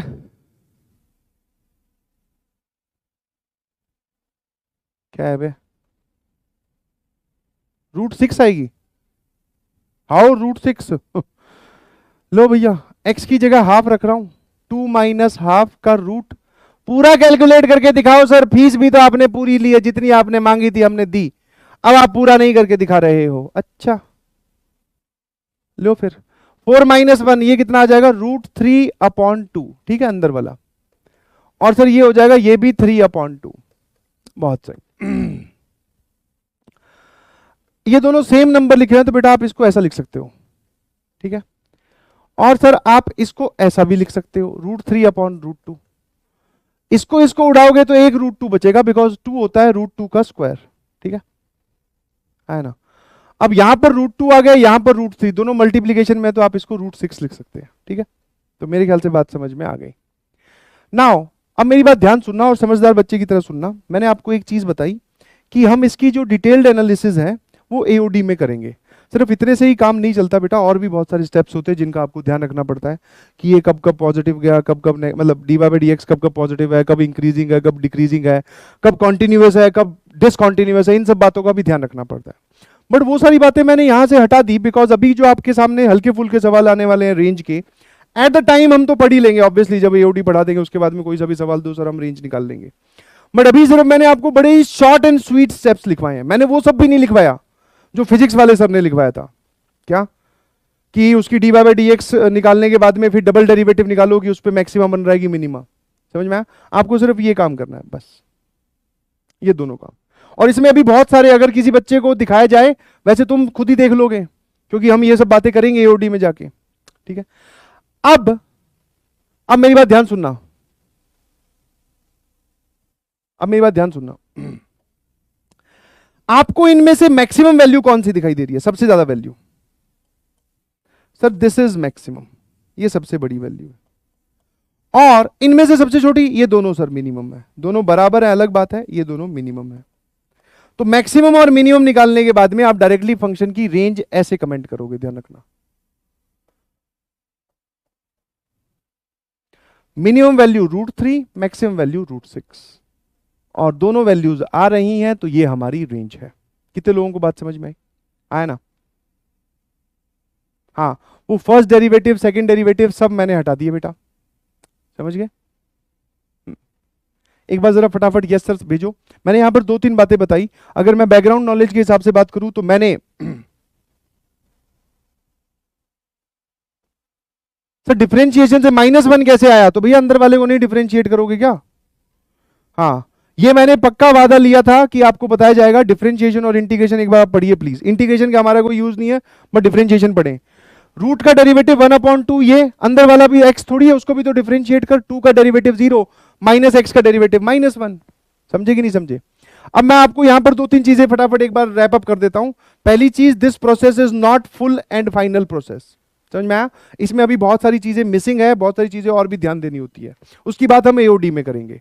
तो इसमें ज्यादा चर्चा करने की जरूरत नहीं है, ये अभी के लिए आपको डोज दी गई है।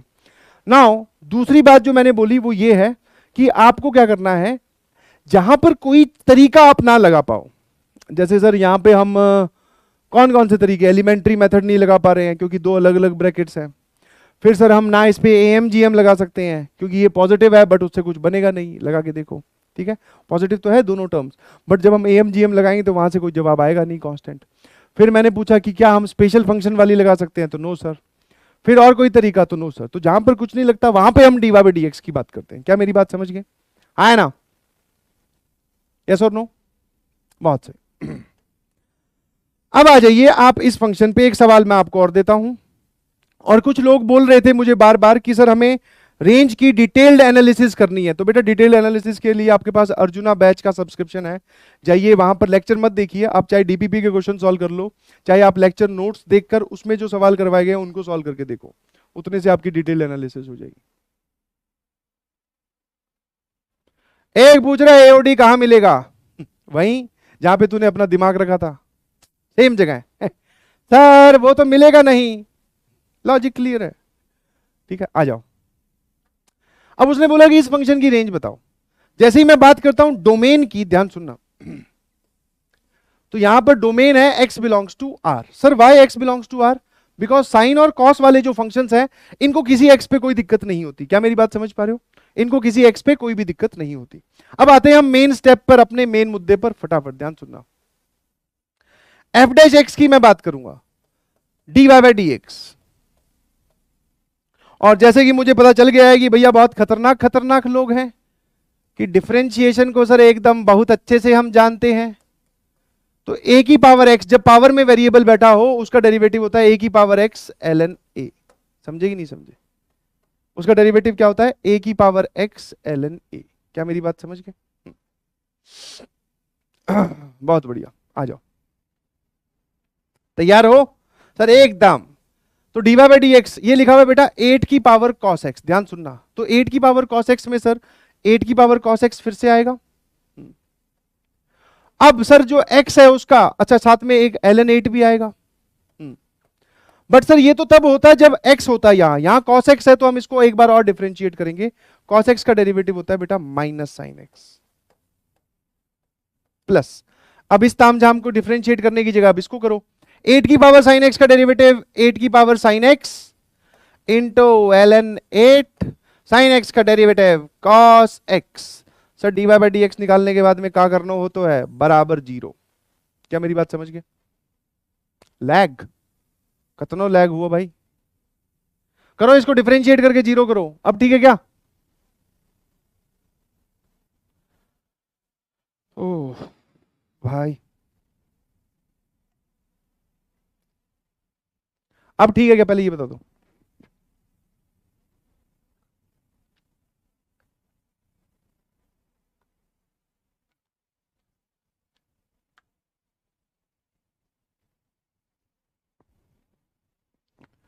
अब ठीक है या फिर अभी भी लैग है? जल्दी से बताइए प्लीज। हाँ रिपीट कर दूंगा मैं, लैग के बारे में बता दो यार पहले।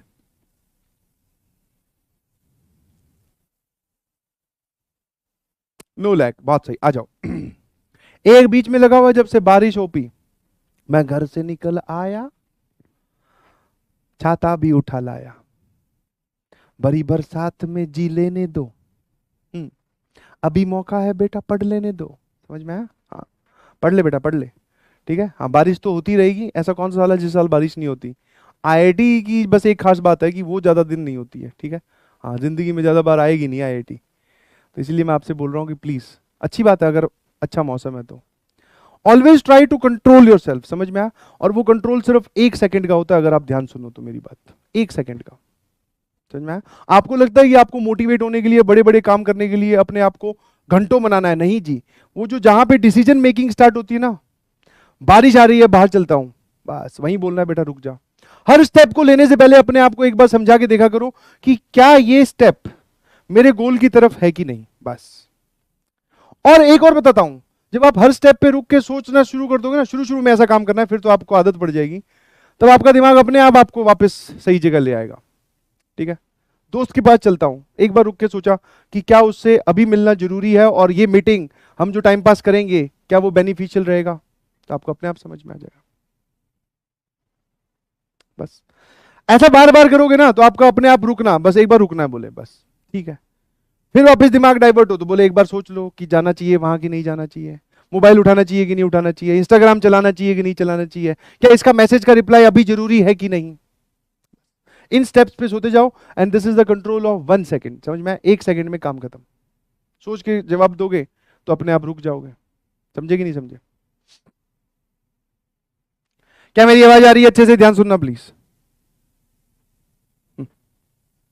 ठीक है। तो मैंने डिफरेंशिएट किया, और ये डिफरेंशिएट करने के बाद में 0 कर लिया, जैसे कि आप दिखाई दे रहे हैं या देख सकते हैं। ln 8 कॉमन लिया, उड़ा दिया। सर ये नेगेटिव वाली टर्म्स है, इसके आगे नेगेटिव लगा हुआ है, तो ये आएगा बेटा 8 cos x sin x। समझ में क्या किया मैंने? ये वाली नेगेटिव वाली टर्म इधर ले आया, और इधर बचा 8 की पावर में sin x, और यहां पर cos x। बाय ऑब्जर्वेशन, यहां पर मैं आपको एक शब्द का यूज करता हुआ दिखाई दे रहा हूं, दैट इज बाय ऑब्जर्वेशन। ये इक्वेशन तभी वैलिड होगी जब cos x और sin x बराबर होंगे। समझ में आया? वरना बेटा ये एक्सपोनेंशियल और ट्रिग्नोमेट्रिक इक्वेशन मिक्स करके दे दी है, आप इसको सॉल्व नहीं कर सकते। जब भी दो अलग अलग वेराइटी के फंक्शन आ जाते हैं, आप इस बात को लिख सकते हैं अपनी कॉपी में, जो पुराने वाले हैं उन्होंने सुना होगा, ठीक है। लैग आ गया था तो मैं फटाफट रिपीट कर देता हूं। सर ये रहा फंक्शन, आप जब इसको डिफरेंशिएट करोगे तो a की पावर x का डेरिवेटिव होता है a की पावर x ln a, मतलब वो एज इट इज खुद आएगा, फिर ln a वाली टर्म आएगी, और अगर x की जगह कोई फंक्शन होगा तो उसका भी डिफरेंशिएशन। तो 8 की पावर cos x के डेरिवेटिव में 8 की पावर cos x, फिर आया ln 8, और cos x का डेरिवेटिव माइनस साइन x, अगले में सेम 8 की पावर साइन x का डेरिवेटिव 8 की पावर साइन x, फिर ln 8 और साइन x का डेरिवेटिव cos x। और cos x के डेरिवेटिव में माइनस साइन आता है, तो ये वाली पूरी टर्म मैं राइट में ले गया और ये वाली पूरी टर्म लेफ्ट में ही है। अब मैंने यहां पर बोला कि ये वाली आपको बाय ऑब्जर्वेशन सॉल्व करनी पड़ेगी, इसके पीछे लॉजिक है, आप चाहो तो अपनी कॉपी में लिख लो। When we have different types of function then we can only solve the equation by observation. ठीक है, ऑब्जर्वेशन हम वहां पे ज्यादा लगाते हैं, समझ गए? है ना? क्या मेरी बात समझ गए? नाउ सर यहां पर आप डिफरेंट टाइप ऑफ फंक्शन की क्या बात कर रहे हो? बेटा ये एक्सपोनेंशियल फंक्शन है, ठीक है, हाँ, इनके एक्सपोनेंट में वेरिएबल बैठा और ये ट्रिग्नोमेट्रिक फंक्शन है, तो ये देखते ही पता चल रहा है अगर cos x और sin x बराबर कर दो आप तो ये बराबर हो जाएंगे। यहां से मैंने पूछा कि कौन कौन से x होते हैं जहां पर ये दोनों बराबर होते हैं। सर एक तो π/4 पर होते हैं 45 डिग्री फर्स्ट क्वाड्रेंट में, ये फर्स्ट क्वाड्रेंट है। फिर थर्ड क्वाड्रेंट में दोनों नेगेटिव 5π/4, पाई प्लस π/4, समझ गए? Pi plus π/4। फिर आप आ सकते हो वापस से, अगला वापस से फर्स्ट में आओगे तो 2π प्लस π/4 कितना बोलोगे? 2π प्लस सर 9π/4 है ना। अब 4 4 का डिफरेंस चल रहा है, लिखते जाओ बस। 1 में 4 जोड़ा 5, 5 में 4 जोड़ा 9, 9 में 4 जोड़ा 13π/4। हाँ, इसमें से 4 घटा दो, ऊपर 1 लिखा हुआ है, इसमें 4 घटाओगे -3π/4, वो भी चलेगा, ठीक है, ये चलते गए। अब सर आपने बोला कि ऐसे बहुत सारे फंक्शंस आ जाएंगे, ध्यान सुनना। हमें कहां कहां चेक करना है? Calculate step 2, calculate value of function, calculate value of f(x), ध्यान सुनना मेरी बात। कहां कहां पर? बस 2 पर ही कैलकुलेट कर लो, अभी बताता हूं लॉजिक, ध्यान सुनते जाना। एक π/4 पर और एक आप बोल सकते हो x बराबर 5π/4 पर। क्या ये बात समझ में आती है? दोनों π/4 और 5π/4 आए ना। नाउ इसके बाद में सर डोमेन है R। जब मैं R को, ध्यान सुनना, अब की बार एंड पॉइंट ऑफ पे भी चर्चा करते हैं। कुछ लोग बोलेंगे ये ठीक है, x माइनस इंफिनिटी से इंफिनिटी। मैं पूछूं एंड पॉइंट है क्या? एंड पॉइंट सर एक इंफिनिटी एक माइनस इंफिनिटी है, ठीक है, और उन पे ओपन ब्रैकेट लगा हुआ है। तो जब ओपन ब्रैकेट आ जाता है तो आपको लिमिट का सहारा लेना पड़ेगा। x को आप माइनस इंफिनिटी लेके जाओगे या इंफिनिटी लेके जाओगे, x बहुत बड़ा नंबर, x बहुत बड़ा number, but sir sine x की वैल्यू -1 के 1, मतलब साइन x की जो वैल्यू है वो -1 से 1 के बीच में ही होगी, चाहे आप x कितना भी बड़ा कर लो। ये बात समझ में आई? बट क्या होगी हमें वो नहीं पता। तो अब की बार हम एंड पॉइंट्स पे, डोमेन के एंड पॉइंट्स पे वैल्यू नहीं कैलकुलेट कर सकते, बिकॉज एंड पॉइंट्स कौन है? ये नहीं है कि लॉजिक ये नहीं है कि इन्फिनिटी है और माइनस इन्फिनिटी इस वजह से कैलकुलेट नहीं कर सकते। लॉजिक ये है कि मैंने कैलकुलेट करने की कोशिश की, जवाब नहीं आ रहा है मेरे पास। आप ही सुन लो, मैं क्या करूंगा, एक बहुत बड़ा नंबर यहां रखा, उस पे साइन की वैल्यू, सर ये तो बहुत बड़ा है, वो तो ठीक है, साइन की वैल्यू जो है हमें ये तो नहीं पता कि क्या आएगी, बट ये पता है कि इन दोनों नंबर्स के बीच में झूलेगी, ठीक है, जिसको हम आगे चल के ऑसिलेटरी लिमिट नाम से भी पढ़ेंगे, बट अभी टाइम है। तो जब वो वैल्यू ही नहीं पता तो मैं इसकी वैल्यू कैसे कैलकुलेट करूं? इसीलिए मैंने एंड पॉइंट्स ऑफ डोमेन को हटा दिया। मैं ये नहीं बोल रहा हूं कि आप हर बार हटा देंगे जब भी इंफिनिटी और माइनस इंफिनिटी दिखेगा, तो answer is no, but sir यहां पर कोई आंसर नहीं निकल के आ रहा, इस वजह से हम उसको कैलकुलेट नहीं कर रहे। आया ना? एक पूछ रहा है साइन एक्स बराबर कॉस एक्स क्यों लिखा सर? बेटा आपको समझाया गया है, आपको लेक्चर कॉन्टिन्यूसली सुनना पड़ेगा। ऑफलाइन क्लासेस में जब आप टीचर के सामने बैठते थे तो आपको बीच में उठ के जाने की परमिशन बहुत कम मिलती थी। तो अगर आप ऑफलाइन की जगह ऑनलाइन में ऐसा कर रहे हैं कि आप अपना मोबाइल लैपटॉप चलता हुआ छोड़ गए, पापा के पास जाके एक बार स्कोर देखाता हूँ, मम्मी के पास जाके किचन में मैगी खाए आता हूँ, तो ये नहीं चलेगा जी, ठीक है। आप आईआईटी की प्रिपरेशन कर रहे हैं, कुछ छोटे मोटा एग्जाम नहीं है।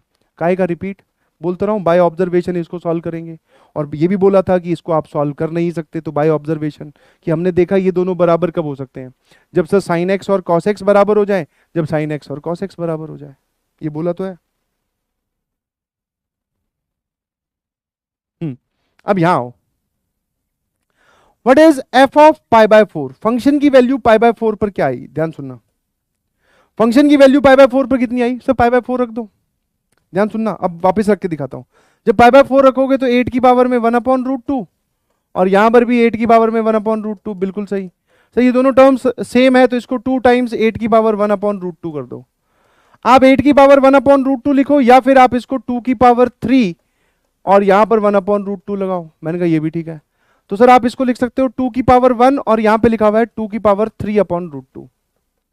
दोनों नंबर मल्टीप्लीकेशन में है, दोनों नंबर मल्टीप्लीकेशन में है, तो ये आ जाएगा 2 की पावर में नेट 1+3/√2। आराम से देख ले, सारे स्टेप अभी भी लिखे हुए हैं, आए ना? एक बार यस सर लिख के भेजो जो जो पढ़ने वाले लोग हैं। हाँ।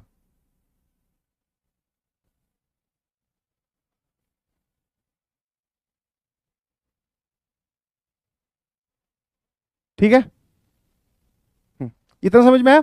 ये फाइनल आंसर ये कैसे लिख दिया? अब मैं आपसे पूछ रहा हूं कि फंक्शन की वैल्यू बता दो मुझे 5π/4 पर। सर 5π/4 पे ध्यान सुनो, मैंने पूछा हाँ बता दे जल्दी से क्या सुनाना चाह रहा है। बोलेगी सर दोनों पे अब की बार नेगेटिव आएगी बिकॉज थर्ड क्वाड्रेंट का एंगल है, ये -1/√2 और ये प्लस साइन के बाद में 8 की पावर -1/√2। सर इसको आप ट्वाइस कर दो, दैट इज ट्वाइस 8 की पावर -1/√2। सर आप इस 8 को लिख दो 2 की पावर 3। मैंने कहा फिर क्या बन जाएगा? ये बन जाएगा 2 की पावर में -3/√2 और यहां पे पावर 1 है। मैंने पूछा क्या लिख दूं? सर 2 की पावर में 1 - 3/√2। ठीक है, 5π/4, 9π/4 और बाकी आगे वालों पर सेम आंसर आएगा। π/4, 9π/4 और इन सब पे सेम आंसर आएगा। तो ये जो आपके पास यहां पर दिखाई दे रही है बेटा जी, यही मैक्सिमम वैल्यू है। और ये जो दिखाई दे रही है क्योंकि ये छोटी है वो बड़ी है, इसलिए इसको मिनिमम बोल रहा हूं। कितने लोग मेरी बात समझ गए? ईमानदारी से बताइएगा प्लीज, कितने लोग मेरी बात समझ गए?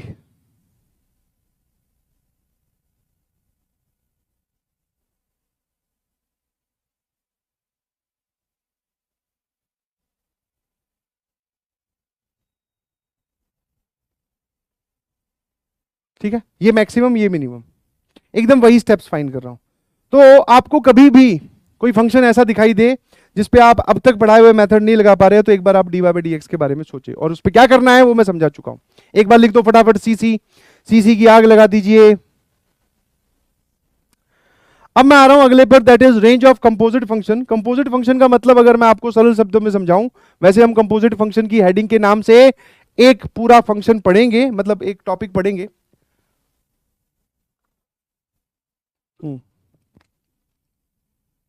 ठीक है, कंपोजिट फंक्शन के नाम से हम लोग एक पूरा टॉपिक पढ़ेंगे। ठीक है जी, बट अभी आप ऐसे समझो, पहली चीज जो आप यहां पर कंपोजिट फंक्शन नाम से जानना चाह रहे हैं, तो कंपोजिट फंक्शन से आप ऐसे समझो फंक्शन के अंदर फंक्शन,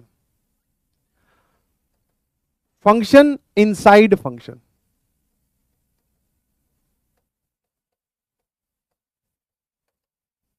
ठीक है, जैसे कि मान लो मैंने आपको एक फंक्शन दिया y बराबर fx के अंदर gx। ठीक है, हाँ अब मैं आपको इसकी रेंज पूछ रहा हूं, ध्यान सुनना प्लीज, स्टेप्स रिपीट नहीं होंगे, फिर बोल रहा हूं। मैंने पूछा कि इसकी रेंज बताओ, तो आप क्या करेंगे? तैयार हो? फंक्शन के अंदर फंक्शन, आप क्या करोगे? सर देख रहे हो f के अंदर दूसरा फंक्शन, मैं पूछा कि इसकी रेंज बताओ। हमारा जो अल्टीमेट क्वेश्चन है वो ये है कि बेटा इसकी रेंज क्या होगी। तो आप क्या करें सीधा, ठीक है, step one,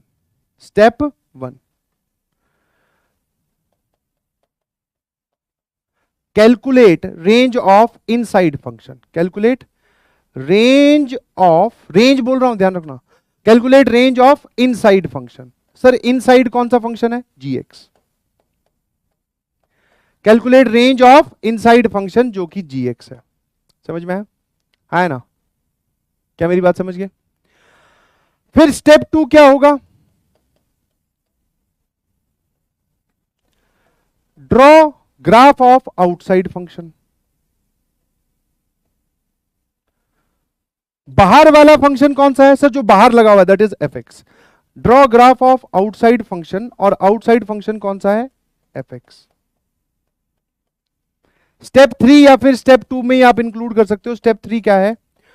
plot range of gx, plot range of gx on x axis of fx। बाहर वाले फंक्शन का आपको ग्राफ बनाना है, अंदर वाले फंक्शन की रेंज कैलकुलेट करनी है। ठीक है, समझे कि नहीं समझे? बाहर वाले फंक्शन का आपको ग्राफ बनाना है, अंदर वाले फंक्शन की रेंज कैलकुलेट करनी है।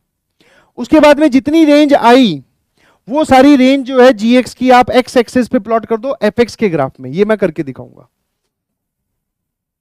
ठीक है। Step 4, consider graph only for, consider graph only for shaded portion of x axis, shaded portion of x axis. आपने जब x एक्सिस पे प्लॉट किया तो वो एरिया शेड कर दिया, वो शेडेड पोर्शन के लिए ग्राफ कंसीडर करो, सिर्फ उतना ही, और आंसर अकॉर्डिंगली।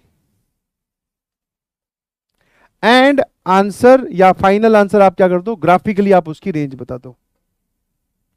क्या आपको ये स्टेप्स नहीं समझ में आए? तो आंसर इज सर यस, हमें ये बहुत कम कम समझ में आए हैं। वैसे अर्जुना जो पुराने वाले हैं उनको बता दिया गया है, ठीक है, अर्जुना जो पुराने वाले हैं उनको बता दिया गया है, बट फिर से एक बार रिपीट कर रहे हैं, 1 साल होने को आया। ठीक है, अंदर वाले फंक्शन की रेंज, बाहर वाले फंक्शन का ग्राफ, अंदर वाले फंक्शन की रेंज को बाहर वाले फंक्शन के ग्राफ के एक्स एक्सिस पे प्लॉट करना है। फिर जितना पोर्शन आया उतने के ऊपर ग्राफ देखो, जितना पोर्शन आया उतने के लिए ग्राफ देखो और ग्राफिकली आंसर कर दो। ठीक है, आया ना? चलिए जी, सबसे पहला सवाल और बहुत ही आसान सा ये रहा। ठीक है, इसको 2 तरीके से हम लोग सॉल्व करेंगे, एक ग्राफ के साथ, एक बिना ग्राफ के साथ। ठीक है, अब आपको सबसे पहले पहचानना है कि अंदर वाला फंक्शन है कौन सा। तो ध्यान सुनिएगा प्लीज, ये वाला जो अंदर लिखा हुआ है ये हमारा इनसाइड फंक्शन। ठीक है, तो सबसे पहले मैंने क्या किया, मेथड 1 ग्राफ के हिसाब से जा रहे हैं, सुनते जाइएगा प्लीज। सबसे पहले तो ये पहचानो कि अंदर वाला फंक्शन है कौन सा। सर अंदर वाला फंक्शन gx, इनसाइड फंक्शन है √2 sin x minus cos x bracket में और +3। मैंने बोला कि इसकी रेंज निकालो। कितने लोग इसकी रेंज निकाल सकते हैं? सर इसकी रेंज बहुत आसान है, जो अंदर वाला फंक्शन है वो a cos x plus minus b sin x वाली फॉर्मेट का है और हमें इसकी रेंज आती है। मैंने बोला इसकी रेंज बता दे, या फिर अब मैं एलिमेंट्री मेथड लिख के दिखा रहा हूं। वैसे इतना करना नहीं चाहिए बट फिर भी लो। sin x minus cos x की रेंज, इसका कोफिशिएंट 1, इसका कोफिशिएंट -1, दोनों के स्क्वायर्स का सम 2, रूट लोगे √2, तो इसकी रेंज आएगी इतने पार्ट की -√2 से लेके बेटा √2 तक। फिर मैंने क्या किया, ध्यान सुना, यहीं पे देखो, उसने पूरे इसको √2 से मल्टीप्लाई किया। √2 एक पॉजिटिव नंबर है, तो मैंने भी इस ब्रैकेट को √2 से मल्टीप्लाई किया। जब मैं इन दोनों को √2 से मल्टीप्लाई करूंगा तो यहां पर कितना हो जाएगा? सर यहां पे -2 से 2 हो जाएगा। फिर फाइनली इसमें क्या किया, उसने 3 जोड़ दिया। 3 जोड़ते ही ये पूरा का पूरा gx बन गया। अब मैं भी इस इंटरवल में 3 जोड़ने वाला हूं। कितने लोग एग्री करते हैं कि इसमें 3 जोड़ूंगा और इसमें 3 जोड़ूंगा तो रेंज आ जाएगी 1 से लेके 5? जिसका जवाब एकदम 1 से लेके 5 क्लोज ब्रैकेट है वो मुझे बता दीजिए। 1 से 5, 1 से 5 क्लोज ब्रैकेट। ठीक है, sin x minus cos x से स्टार्ट किया। अब सर जैसा आपने मेथड 1 में बताया, जैसा आपने मेथड 1 में बताया, तो जो आपकी gx की रेंज आई है, this is the range of gx। समझ पा रहे हो? ये जो हमारे पास है ये क्या है? gx की रेंज। fx के ग्राफ की x एक्सिस पे प्लॉट कर लो, आया ना? अब fx कौन है सर? बाहर वाला फंक्शन कौन है? अच्छा यहां पर भी एक fx यूज हो रहा है, बट मैं अब आपको hx बोल देता हूं। चलो, बाहर वाला फंक्शन कौन है सर? log, जिसका बेस है √5 और क्या है ना? और यहां पर अंदर फंक्शन था gx, यही था। अब बाहर वाला फंक्शन कौन है? बेस, जिसका √5 है, मतलब बेस 1 से बड़ा है। मैंने बोला कि क्या आपको ये ग्राफ कहीं पे बताया गया है? तो आंसर इज सर यस। अब ये रहा, ये बाहर वाले फंक्शन का ग्राफ हो गया जिसका बेस √5 है। अब उसने बोला अगला स्टेप, आप क्या करें, ये जो रेंज आई है ये एक्स एक्सिस पे प्लॉट करो। तो ये रही एक्स एक्सिस, ये रही वाई एक्सिस, और रेंज मतलब 1 से लेके 5 वाला पोर्शन। वैसे रेंज y की वैल्यूज होती हैं बट वो gx के लिए, ये हमें x एक्सिस पे प्लॉट करना है। तो यहां पर है 1 और यहां कहीं पे होगा 5। 1 ये रहा, 1 से लेके 5 तक जाना है। और आपने अगर 1 से लेके 5 वाला पोर्शन यहां प्लॉट कर दिया तो आपने कितना पार्ट शेड किया? ये प्लॉट कर दिया x एक्सिस पे। नाउ अब जितना ग्राफ इस शेडेड पोर्शन के ऊपर है उतना कंसीडर करो। सर शेडेड पोर्शन के ऊपर कौन कौन सा ग्राफ है वो देख लेते हैं। लो, तो इतना और इतना, अब इस ग्राफ को देखकर मुझे बता दो कि ये वाई एक्सिस का पोर्शन कितना कवर कर रहा है। सर वो मैक्सिमम यहां तक गया है और वो मिनिमम यहां तक गया है जो कि वैल्यू 0 है। तो ये ग्राफ इतना 1 से 5 के बीच वाला ग्राफ इतना पोर्शन कवर कर रहा है और वही हमारी फाइनल रेंज है। मैंने पूछा इसकी वैल्यू 5 पर कितनी आएगी, दैट इज लॉग जिसका बेस √5 है और नंबर आप 5 बनाने वाले हो, तो √5 की पावर क्या रखेगी वो 5 बन जाए, तो आंसर इज 2। तो √5 पर वैल्यू इसकी आएगी दैट इज 2, और सर 1 पर वैल्यू आएगी 0। समझ गए? तो अब अगर मैं आपसे पूछूं कि ग्राफिकली कितनी रेंज आपको दिखाई दे रही है, तो यहां से आप देखते ही बता सकते हो सर फाइनल आंसर जो होगा दैट इज क्लोज ब्रैकेट 0 से लेके 2, क्लोज ब्रैकेट 0 से लेके 2 है ना। तो option B Tappu is correct. ठीक है, अब इसी में ही अगर आप बिना ग्राफ के जाना चाहते हो तो भी ठीक है, इसका रेंज मैं यहां लिख रहा हूं। तो यहां से रेंज आ गई सर fx 0 से लेके 2 क्लोज ब्रैकेट। अब इसी में ही मेथड 2 आप यहां पे आ सकते हो इस स्टेप के बाद में।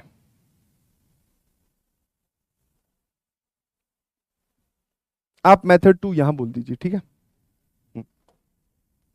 यहां से मेथड 2 शुरू हो रहा है।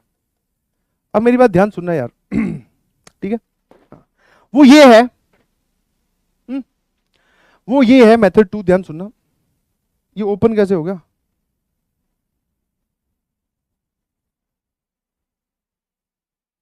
प्रिंटिंग मिस्टेक, बिल्कुल सही। 2 पर क्लोज आएगा ना। मेथड 2 में अगर आप ग्राफ नहीं बनाना चाहते तो कोई दिक्कत नहीं है, पर पहले मेथड 2 में इतना पार्ट कॉमन है कि अंदर वाले फंक्शन की आपको रेंज निकालनी पड़ेगी।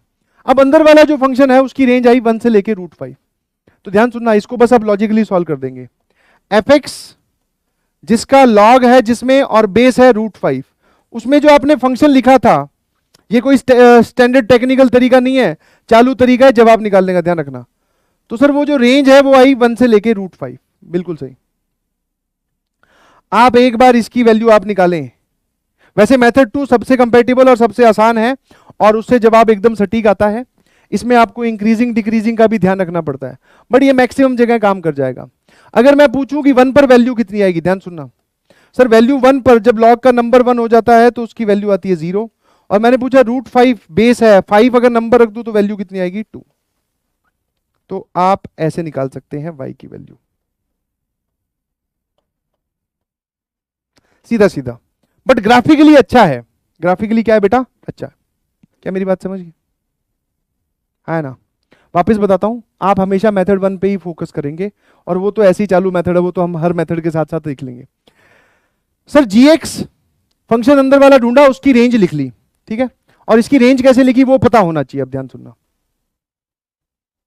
वो पता कैसे होगा, ध्यान सुनिएगा। वो ऐसे होगा कि अंदर वाला function sin x minus cos x type का है, जिसकी रेंज आपको लिखवा रखी है √a² plus b² minus √a² plus b² से लेके प्लस √a² b²। इसकी रेंज आई माइनस √2 से √2, 2 से मल्टीप्लाई करोगे -2 से 2, फिर 3 जोड़ोगे तो 1 से लेके 5। अंदर वाले फंक्शन की रेंज आ रही है 1 से लेके 5, बाहर वाले फंक्शन का ग्राफ ड्रॉ कीजिए, 1 से लेके 5 वाला पोर्शन उसमें शेड कर दीजिए। जो अंदर वाले फंक्शन की रेंज है वो बाहर वाले फंक्शन के एक्स एक्सिस पे जाएगी, चलेगी। अब इतना ही पोर्शन ऑफ ग्राफ कंसीडर कीजिए, जो मैक्सिमम वैल्यू आ रही है वो लिख दो, जो मिनिमम वैल्यू आ रही है वो लिख दो, ये हमारा आंसर हो गया, है ना। Is this crystal clear? बहुत सही। एक और सवाल चॉकलेट वाला, क्रिस्टल क्लियर सवाल आपके लिए। स्टार्ट से स्टार्ट करो। इससे पहले मैं आपके लिए एक छोटा सा सवाल और ले आता हूं, जो कि हाँ, जब करवाया जाता है क्लासेस में तब अपने आप में ये एक बवाल है। fx2 लिख रहा हूं, ध्यान रखना। साइन ऑफ cos x और दूसरा, मैं ये पहला पार्ट है, इसकी रेंज बताओ, साइन ऑफ cos x, और दूसरा जो है वो है cos ऑफ sin x। मतलब अंदर वाला फंक्शन sin x है, बाहर वाला फंक्शन cos x है। ये दोनों अलग अलग, दोनों की रेंज बता दीजिए फटाफट, दोनों की रेंज बता दीजिए, फिर हम अगले सवाल पे चलेंगे, घबराइए नहीं ठीक है। अब यहां पे थोड़ा आपको स्पीड पकड़नी पड़ेगी, बिकॉज बहुत सारी चीजें आपको पता है। सर cos x की फंक्शन, ये अंदर वाला फंक्शन है, इसकी रेंज निकालने की जरूरत नहीं है, ये -1 से 1 होता है, ठीक है। अब बाहर वाला फंक्शन कोई बोले सर मुझे तो ग्राफ याद नहीं है साइन का, तो बेटा फिर कोई इलाज नहीं है जी, इतनी ट्रिग्नोमेट्री आपको आनी चाहिए कि बेसिक आपको उसके फंक्शंस के ग्राफ और वो सब पता हो। नहीं पता है तो अभी टाइम है, कर लीजिए, बिकॉज अगला चैप्टर जो है वो तो इनवर्स ट्रिग्नोमेट्रिक फंक्शन है, वहां तो जरूरत पड़ेगी ही पड़ेगी। अंदर वाले फंक्शन की रेंज, बाहर वाले फंक्शन का ग्राफ। ठीक है, ये हो गया सर y बराबर साइन एक्स का ग्राफ। अब आपको क्या करना है, प्लॉट द रेंज ऑफ अंदर वाला फंक्शन ऑन एक्स एक्सेस। अगर मैं एक्स एक्सेस की बात करता हूं तो सर इसकी वैल्यू 1 आती है पाई बाय 2 पर। पाई बाय 2 की लगभग वैल्यू जो होती है बेटा वो कितनी होती है, पाई बाय 2 की लगभग वैल्यू होती है 1.57। और सर इसकी वैल्यू जो -1 है वो आती है माइनस पाई बाय 2 पर। ठीक है, अब आपने बोला कि आप इसकी रेंज जो है अंदर वाले फंक्शन की वो एक्स एक्सेस पे प्लॉट करें, ध्यान सुनते जाना। तो मैंने क्या किया, तो 1 प्लॉट करने गया तो 1 पक्का यहां होगा, और -1 प्लॉट करने गया तो -1 यहां होगा। मतलब हमें -1 से लेके 1 के बीच में एक्स एक्सिस पर ध्यान देना है, और सिर्फ इतने ही पोर्शन पे ध्यान देना है। तो आपने बोला था ग्राफ इतना ही कंसीडर होगा इसके ऊपर इस पोर्शन के लिए, तो ये लो। तो मैंने क्या किया, ग्राफ सिर्फ इतना। अब मैं आपसे जानना चाह रहा हूं कि इसकी 1 पर वैल्यू कितनी आएगी। ये फंक्शन है साइन एक्स का, मैं पूछ रहा हूं, मैं x की जगह 1 रख रहा हूं, ध्यान रखना। मैं ये पूछ रहा हूं कि अगर मैं इसमें x1 रखूंगा तो वैल्यू क्या आएगी। बहुत सारे लोग ये बोल देते हैं कि सर 1 वैल्यू आती है इसकी पाई बाय 2 पर। अरे वो नहीं पूछ रहा हूं, मैं पूछ रहा हूं कि अगर मैं x की वैल्यू 1 रखूं तो क्या आएगा। तो आप बोलोगे सर x की वैल्यू 1 पर पता तो नहीं क्या आएगा, बट वो साइन 1 कहलाएगा। मतलब हमें इसकी न्यूमेरिकल वैल्यू नहीं पता, बट ये साइन 1 होता है। x की वैल्यू -1 पर सर आप माइनस साइन 1 लिखो या साइन ऑफ -1 लिखो, एक ही बात है, क्योंकि साइन फंक्शन में नेगेटिव साइन बाहर आ जाता है। ठीक है जी, आया ना। अब मुझे ये बताओ कि कितना पोर्शन ऑफ एक्स एक्सिस इस्तेमाल हुआ है, वाई एक्सिस। क्योंकि सर ग्राफ बेसिकली फिर इतना ही बचा ना, इसके आगे वाला हटा दो, इसके पीछे वाला हटा दो, हमें सिर्फ ग्राफ इतना देखना है। तो ये इतना ग्राफ कितना पोर्शन कवर कर रहा है, फटाफट रेंज बोलो। तो रेंज हो जाएगी सर एफ एक्स की, कहां से कहां तक, -sin1 से लेके +sin1 तक। ये हमारा फाइनल आंसर है फ्रॉम ग्राफ। कितने लोगों को बात समझ में आई, सही से बताना। अब इधर वाला और कर दो फटाफट, सेम लॉजिक है इसलिए मैं थोड़ा सा तेज चलूंगा। सर अंदर वाले फंक्शन की रेंज -1 से 1, बाहर वाले फंक्शन का ग्राफ cos x का ग्राफ सर ऐसा होता है। ये वाली वैल्यू पाई बाय 2, इसके आगे भी चलता है, ध्यान रखना। ये वाली वैल्यू -π/2, ठीक है। ये वाली वैल्यू होती है 0 पर, ये आती है 1, ध्यान सुनिएगा प्लीज, 0 पर वैल्यू 1। अब की बार आपने अंदर वाले फंक्शन की रेंज हमसे निकलवाई, अंदर वाला फंक्शन है sin x, उसकी रेंज होती है -1 से 1। तो मैंने x एक्सिस पर -1 से 1 वाला पोर्शन प्लॉट कर लिया, शेड कर लिया, ध्यान सुनते जाना, हाँ सामने देखकर, ठीक है। अब आप क्या करोगे, अब जो ग्राफ है वो इन्हीं दो लाइंस के बीच में कंसीडर करोगे, ठीक है। अब आपको यह जानकर बिल्कुल हैरानी नहीं होनी चाहिए कि cos की वैल्यू 1 और -1 पर बराबर आती है। और सर वो वैल्यू क्या होती है, वो वैल्यू होती है बेटा cos 1, ठीक है। 1 और -1 पर क्या आती है, बराबर आती है, और वो वैल्यू क्या होती है cos 1, ठीक है। क्योंकि हमें नहीं पता ना कि 1 पर वैल्यू क्या आएगी, आपने बोला x बराबर 1 रख दो, हमने रख दिया, तो लो cos 1 बन गई। न्यूमेरिकल वैल्यू क्या होगी हमें नहीं पता। x एक्सिस का इतना पोर्शन ले रहे हो तो ग्राफ का इतना पोर्शन आएगा। अब इतना portion of graph y axis पे कितना पार्ट कवर कर रहा है वो बता दो। तो यहां पर जो fx है सर y एक्सिस पे पोर्शन कवर हो रहा है इतना, कहां से कहां तक, cos 1 से लेके 1। कितने लोगों को बात समझ में आई, फटाफट यस सर लिख के भेजेंगे, और दोनों पे क्लोज ब्रैकेट। ये इसकी रेंज है और ये इसकी रेंज है। ये कंपोजिट फंक्शन का सवाल हो गया। 0 से लेके cos 1, बहुत सारे लोग बोल रहे हैं बेटा जब तूने ग्राफ -1 से 1 लिया, ठीक है, तो ग्राफ तो इसके ऊपर ये बनेगा ना। अब ये पार्ट जो है ये कितना पोर्शन y एक्सिस का कवर कर रहा है, 0 से लेके cos 1 में कहां आ गया ग्राफ, यस सीसी लिख के भेजे, क्रिस्टल क्लियर हो जाना चाहिए एकदम। 2 एडिशनल एग्जांपल करवा दिए आपको। चलिए जी, चॉकलेट सवाल मतलब अच्छा है, और मैं चाहूंगा कि आप इसको घर से सॉल्व करके आए, क्या बोलते हो, हाँ है ना। हाँ इतने करवा दिए मैंने। चॉकलेट सवाल है, अच्छा सवाल है, सोचने वाला सवाल है, घर से सॉल्व करके आएंगे। अंदर वाला फंक्शन ये है, इसमें ध्यान रखना कितने फंक्शन लगे हुए हैं, 1 2 3 4। सेम, अगर आपको इस पूरे की रेंज निकालनी है तो पहले इसकी रेंज निकालो, फिर इस पूरे की आ जाएगी, इस पूरे की रेंज निकालकर फिर इस पूरे की रेंज निकालो, और फिर इस पूरे की रेंज निकालकर इस पूरे की रेंज निकालो। समझे? ये आपको करना होगा। सोच के आइए, घबराए नहीं, सॉल्व कराएंगे। यस और नो करके आओगे? होमवर्क है, बढ़िया सवाल है, अगली क्लास में डिस्कस करेंगे। अब ये जो दो तरीके मैंने आपको एडिशनली बताए, ये दो तरीके जो मैंने आपको एडिशनली बताए, कौन कौन से? Using dy by dx and range of composite function. इसके साथ साथ हमारे पास पुराने तरीके भी थे, हमारे पास पुराने तरीके भी हैं जो हमने एलिमेंट्री मेथड और वो पढ़े हैं। ठीक है जी। और बाकी आप रेंज की ज्यादा टेंशन ना लो, हम एओडी में भी पढ़ने वाले हैं रेंज। ठीक है, फंक्शन की maximum minimum value, maximum minimum नाम से पूरा चैप्टर आएगा यार, काहे टेंशन ले रहे हो? ठीक है। अब कुछ टाइप के फंक्शंस ऐसे होते हैं जिनमें आपको देखते ही रेंज पता चल जाएगी, देखते ही रेंज पता चल जाएगी, थोड़ा एनालिसिस करना है। ठीक है, सोचने वाले।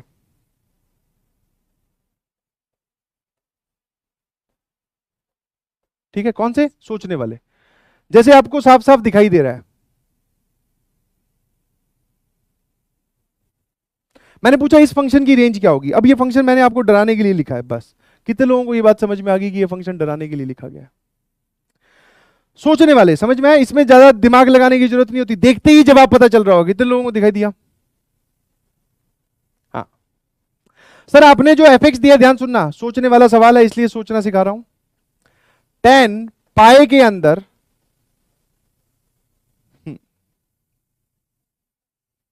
एक्स स्क्वायर माइनस एक्स, और डिनोमिनेटर में 1 plus sign of cos x. ठीक है, आया ना? ऑप्शन डी बहुत सही। अब जब ये सवाल पेपर में आता है तब यही सेम लेवल ऑफ थिंकिंग आपको रखनी है, बिना डरे बिना घबराए, और वो स्ट्रॉन्ग प्रैक्टिस से आती है। सर हमने इस सवाल को थोड़ा सा घूरा, कोई और मेथड के बारे में बाद में सोचेंगे। सबसे पहली नजर हमारी यहां पर गई, हमें ये चिल्ला चिल्ला कर बात बार बार बताई गई है कि x चाहे कुछ भी हो, ये क्या लिखा हुआ है सर? ये हमेशा एक इंटीजर है, और इंटीजर किससे मल्टीप्लाइड है? पाई से। तो क्या मैं इस पूरे तामझाम को, कि ये जो एंगल है, ठीक है, ये जो tan का एंगल है, क्या मैं बोल सकता हूं ये इंटीग्रल मल्टीपल ऑफ पाई है? मतलब ये या तो पाई होगा, या 2 पाई होगा, या 3 पाई होगा, या 4 पाई, 5 पाई, माइनस 2 पाई, ऐसे। तो जब ये पूरा का पूरा एंगल इंटीग्रल मल्टीपल ऑफ पाई है, तो आप क्या करेंगे? सर tan की इंटीग्रल मल्टीपल ऑफ पाई पर वैल्यू आती है 0। इसकी वैल्यू क्या आती है बेटा? 0। और जो इसका डिनोमिनेटर है वो हमेशा नॉन जीरो कांस्टेंट है, देख लो। हाँ, क्योंकि इसकी वैल्यू आप कभी भी इसको पूरे कभी भी आप है ना जीरो नहीं कर पाओगे, तो ये है नॉन जीरो हमेशा। तो this is 0 upon non zero, हमेशा क्या है? 0, और ये ऑलवेज। तो वो पूछ रहा है कि बताओ इसकी आउटपुट क्या होगी। इनपुट इसकी कुछ भी रखो, एवरी रियल नंबर है। इसकी अगर मैं डोमेन की बात करूं तो domain is x belongs to r, domain is x belongs to r, और जो इसकी रेंज है वो आ रही है हमेशा 0। क्या मैं ये बोल सकता हूं ये एक कांस्टेंट फंक्शन है? This is a constant function, क्योंकि सर आप चाहे कुछ भी x रख लो, ये हमेशा 0 ही देगा हमें जवाब। जब x बदले और y आउटकम आपका नहीं बदला, इसका मतलब कांस्टेंट फंक्शन है, रेंज आ गई 0।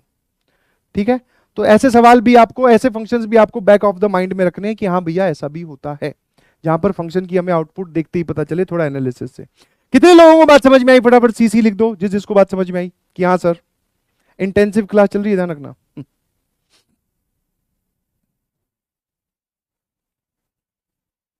चलिए, ये चैलेंजर सवाल है। इस चैलेंजर सवाल से पहले मैं आपको एक नोट करके बात लिखवाना चाह रहा हूं। ठीक है, वैसे बहुत सारे लोग जानते होंगे,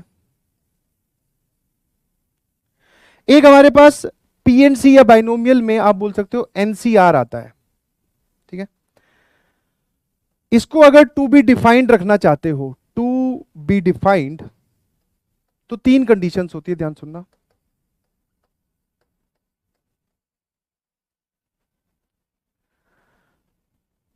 ठीक है, क्योंकि अगला जो सवाल है उसमें मैं एनसीआर का प्रयोग कर रहा हूं। ठीक है, ये लिखा हुआ है एन, ये लिखा हुआ है सी, और ये आर। फटाफट बता देता हूं क्योंकि कुछ लोग नए जुड़े हैं तो बता दूं। इसको डिफाइन होने के लिए क्या क्या होना चाहिए बेटा? पहली चीज, n जो है वो नेचुरल नंबर हो सकता है, यहां पर नेचुरल नंबर लिखे होने चाहिए। दूसरी, r भी नेचुरल नंबर हो सकता है। तीसरी, हमेशा जो r है वो n या n से छोटा होगा, या फिर इसी बात को आप ऐसे भी बोल सकते हो कि जो n है वो हमेशा r या r से बड़ा होगा। ये तीन कंडीशन सेटिस्फाई होनी चाहिए। ऑल टूगेदर, आप इसमें लिख लीजिए ऑल टूगेदर।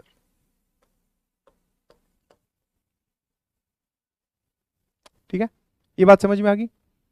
ये तो है डोमेन निकालने का तरीका। अब इसकी जो वैल्यू होती है ना, ये बात भी नोट कर लीजिए। Value of NCR is always a whole number.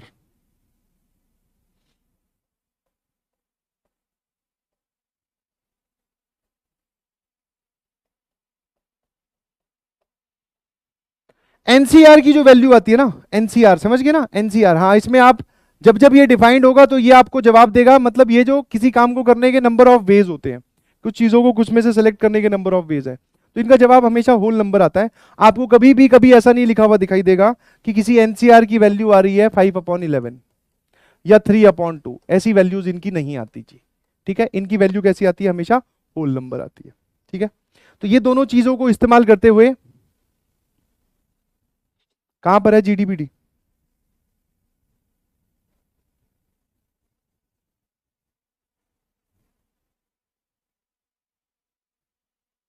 अच्छा, इन दोनों में लड़ाई मत करो कि n नेचुरल नंबर होगा और r, अच्छा हाँ ये मैंने गड़बड़ कर दी, बिल्कुल सही। दोनों जगह होल नंबर लिखना है। ठीक है, दोनों जगह होल नंबर लिखना है, बिल्कुल सही। r can be 0, n can also be 0, कोई इसकी वैल्यू पूछता नहीं है वैसे, बट 0 बोल सकते हैं आप, 1 होता है। 0 फैक्टोरियल 0 माइनस 0 फैक्टोरियल। ठीक है, तो n और r दोनों क्या हो सकते हैं? होल नंबर हो सकते हैं। मैंने नेचुरल नंबर गलत लिख दिया, बिकॉज हम ये भी तो देखते हैं 5C0 वाली चीज, बिल्कुल सही। ठीक है, तो n और r हमेशा क्या होंगे? होल नंबर, और जो n है वो हमेशा r से बड़ा होगा। ये तीनों कंडीशन सेटिस्फाई होनी चाहिए एनसीआर को डिफाइन होने के लिए, और एनसीआर की जो वैल्यू आती है वो हमेशा एक होल नंबर आती है। क्या मेरी बात समझ गए? यस और नो? बहुत सही। इसके बेसिस पर आप ये वाला सवाल सॉल्व करके लाओगे। हाँ जी, ये है HW, और इसको हम बोल सकते हैं, ये जो सवाल है ये आप बोल सकते हो कंस्ट्रेंड डोमेन का है। कंस्ट्रेंड डोमेन, इसमें पूछी रेंज ही है, बट ये सवाल जो है ये कैसा है? Range bye constraint domain. समझ में आया? वैसे हमने सारे टाइप के देख लिए, मेरी बात ध्यान सुनना प्लीज, सारे टाइप के फंक्शंस देख लिए और सारे टाइप के हम सवाल के एग्जांपल्स भी कर रहे हैं। बट सर कुछ कुछ फंक्शंस ऐसे होते हैं, जैसे फंक्शन में आपने रेंज हमें बताई थी कि ये इनपुट ये आउटपुट, इनपुट मान लो 3 से लेके 5 है, तो बताओ भाई आउटपुट क्या होगी? बट कई बार अगर मैं 3 से लेके 5 ना बोलकर मैं आपको बोलूं कि इनपुट x बराबर 3 और 5 ही है सिर्फ, पहले मैंने बोला 3 से लेके 5, 3 से लेके 5 तक लाखों करोड़ों नंबर्स है, उनमें से कुछ भी रख दूंगा मैं, तो बताओ वैल्यू क्या क्या आ सकती है? इस तरफ आपको आउटपुट ध्यान देना था। अब की बार समझने की कोशिश करना, what do you mean by constraint domain? जब डोमेन में ही बहुत कम लोग हों, 3 और 5 दो ही नंबर रख सकते हो आप, तो बताओ रेंज में कौन कौन होगा? सर लियो, एक f(3) और एक f(5), बस। तो ऐसे भी सवाल दिए जा सकते हैं, यहां पे खूंखार सवाल बना के रख दे और बोले रेंज बताओ। तो रेंज इनकी कैसे निकाली गई कि इनकी हमने पहले डोमेन पता की। तो दिस क्वेश्चन इज द रूप या फिर example of this particular thing, कि पहले आप इसकी डोमेन निकालोगे, जो जो डोमेन में एक्स आएंगे वो पटकते जाना, आपके पास सारे के सारे नंबर्स आ जाएंगे। कितने लोगों को बात समझ में आई? कितने लोगों को बात समझ में आई कि ये वाले कंस्ट्रेंट डोमेन का मतलब है कि डोमेन ही बहुत छोटे छोटे नंबर से हैं। हाँ, डोमेन बहुत छोटे होने का मतलब ये नहीं है कि आप लिख दो 0 से लेके 1, देखो सर कितनी छोटी डोमेन है। भैया इसमें तो खेल हो सकता है, ये छोटी डोमेन नहीं है। इसमें कंस्ट्रेंट डोमेन बोल दो या डिस्क्रीट डोमेन बोल दो, अब ठीक है क्या? कंस्ट्रेंट या फिर डिस्क्रीट। डिस्क्रीट मतलब अलग अलग एक्स आपको पुट करने पड़ रहे हैं। यस और नो? अबे तुमने आंसर ही सी सी लिख रहे हो, मुझे लगा आंसर ही टिक कर दिया, आंसर सी। ठीक है, ये सॉल्व करके आना है। लास्ट एक छोटी सी चीज देख लेते हैं कि इक्वल और आइडेंटिकल फंक्शन किसको बोलते हैं। दो फंक्शंस को आप इक्वल और आइडेंटिकल कब बोलोगे, छोटी सी बात है, फटाफट देखते हैं। क्योंकि आज वाले इस चीज को कंप्लीट करने के बाद में अगली क्लास में हम लोग स्टार्ट करेंगे classification of function, one one onto, many one into, वहां चलेंगे अब। ठीक है, फटाफट आ जाइए सर। दो फंक्शंस को इक्वल और आइडेंटिकल तब बोला जाता है जब ये तीनों कंडीशंस एक साथ ट्रू हो। ध्यान सुनना, all should always, if and only if लिखा हुआ है ना, ऑल शुड बी ट्रू।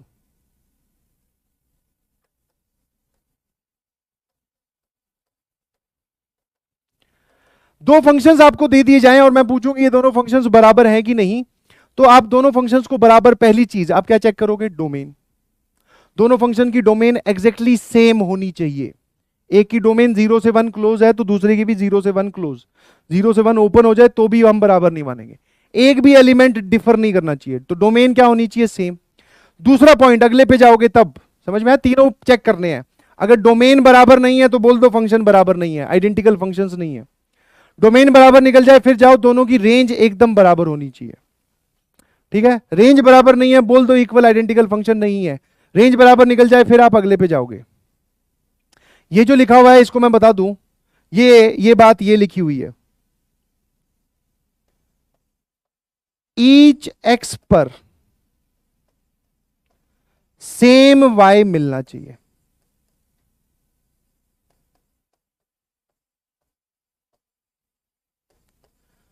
मतलब आपने अगर एफ एक्स में एक्स बराबर 1 रखा और आपको वहां पे जवाब 3 मिल रहा है, तो जी एक्स में भी जब आप एक्स बराबर 1 लिखोगे तो आपको जवाब 3 मिलेगा।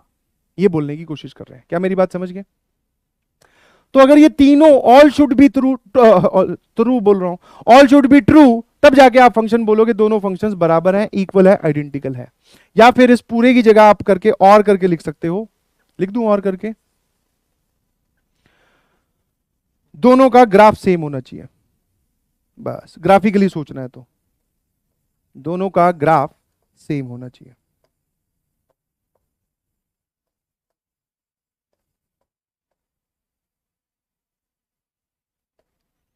दोनों का ग्राफ सेम होना चाहिए एग्जैक्टली। ठीक है, है ना। या तो ये तीनों चीजें देखो या फिर दोनों का ग्राफ सेम हो। जैसे मैंने एक हल्का सा एग्जांपल दिया,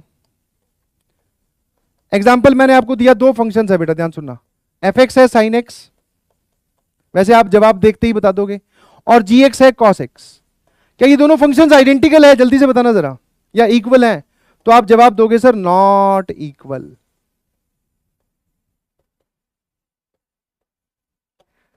क्योंकि आप यहां पर बैठ के सोच रहे हो तो आपने बोला दोनों का ग्राफ अलग अलग होता है। ठीक है, दोनों का ग्राफ अलग अलग होता है, इसलिए ग्राफ सेम नहीं है, इसलिए दोनों फंक्शन सेम नहीं है, इक्वल नहीं है, आइडेंटिकल नहीं है। बट अगर आप इन स्टेप्स के हिसाब से सोच रहे हो तो कहां जाकर जीडीबीडी हुई, मुझे वो बताओ। सर दोनों की डोमेन सेम, यस, दोनों की डोमेन होती है R R. R R R, अरे वो आर नहीं, आर आर मतलब रियल रियल। ठीक है, फिर दोनों की क्या रेंज सेम है, तो answer is yes. Sine x की भी रेंज -1 से 1 और कॉस एक्स की रेंज भी -1 से 1। सर कौन से पॉइंट पर जाकर गड़बड़ हुई, तीसरे पॉइंट पर। हर एक्स पर हर वाई सेम नहीं मिलता। आप यहां पे एक्स π/2 रखोगे तो यहां पे भी π/2 रखोगे, यहां से वैल्यू आएगी 1, यहां से आएगी 0। तीसरे पॉइंट पे डिफर हो गए, इसलिए नॉन आइडेंटिकल है। क्या आप फटाफट एग्जांपल करके दिखाओगे मुझे, है ना? फटाफट फटाफट जल्दी जल्दी लगाते हैं, ध्यान सुनना। आपको पहले नॉन आइडेंटिकल और आइडेंटिकल बताना, इनमें से कौन से आइडेंटिकल है, नॉन आइडेंटिकल। बहुत बढ़िया यार, जल्दी से, first second third fourth fifth. ठीक है, अगर कोई आपको आइडेंटिकल दिखे तो आई लिख देना, नॉन आइडेंटिकल दिखे तो एन लिख देना। IN इसी ऑर्डर में आंसर भेजो। अगर आपका जवाब है INI, इतनी ज्यादा आई तो ऐसे लिख के भेज दो, मतलब पहले 3 आइडेंटिकल, फिर नॉन आइडेंटिकल, फिर आइडेंटिकल, ऐसे। एक लिख रहा है बोरिंग, ये कौन है? कौन है ये दुखी आत्मा, दुनिया से दुखी? अबे ऐसा नहीं बोलते होते। हाँ, जिंदगी में इंटरटेनमेंट की कमी है, शक्ल देख ले शीशे में खुद की खुश हो जाएगा, बोले ये तो मैं ही हूं, अरे वाह क्या लपट जंडिस शक्ल है, वेरी गुड, ऐसे इंटरटेन हो जाएगा। खुद के साथ पंगे ले लो ना, इधर से हाथ पकड़ा, चूटी बोल ली खुद को जोर से, अब पीटोगे किसको? क्या पहले वाले दोनों आइडेंटिकल है कि नॉन आइडेंटिकल है? बोलो बोलो बोलो, सोच के बोलना यार, बिना सोचे नहीं, ऐसे नहीं कि हाँ इसको ऐसे लिख दें। बहुत सारे लोग आइडेंटिकल बोल रहे हैं और बहुत सारे लोग आइडेंटिकल इस बेसिस पे तो नहीं बोल रहे हो सर 1/sin x ही cos x होता है। ये दोनों आइडेंटिकल है। ये कैसे है आइडेंटिकल?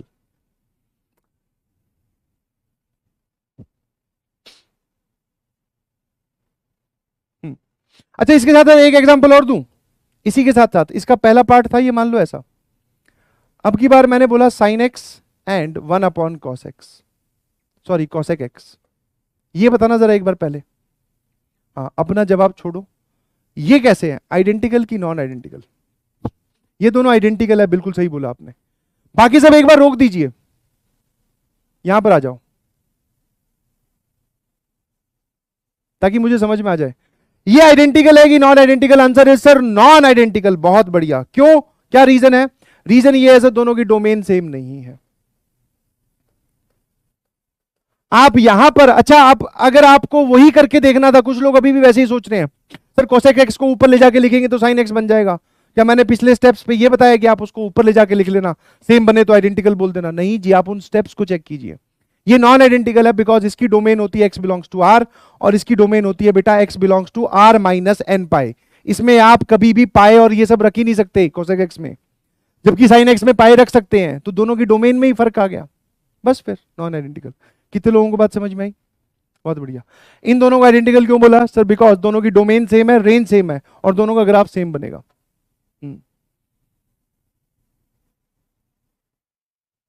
बहुत बढ़िया, छुट्टी वाले लोग गायब हो जाए।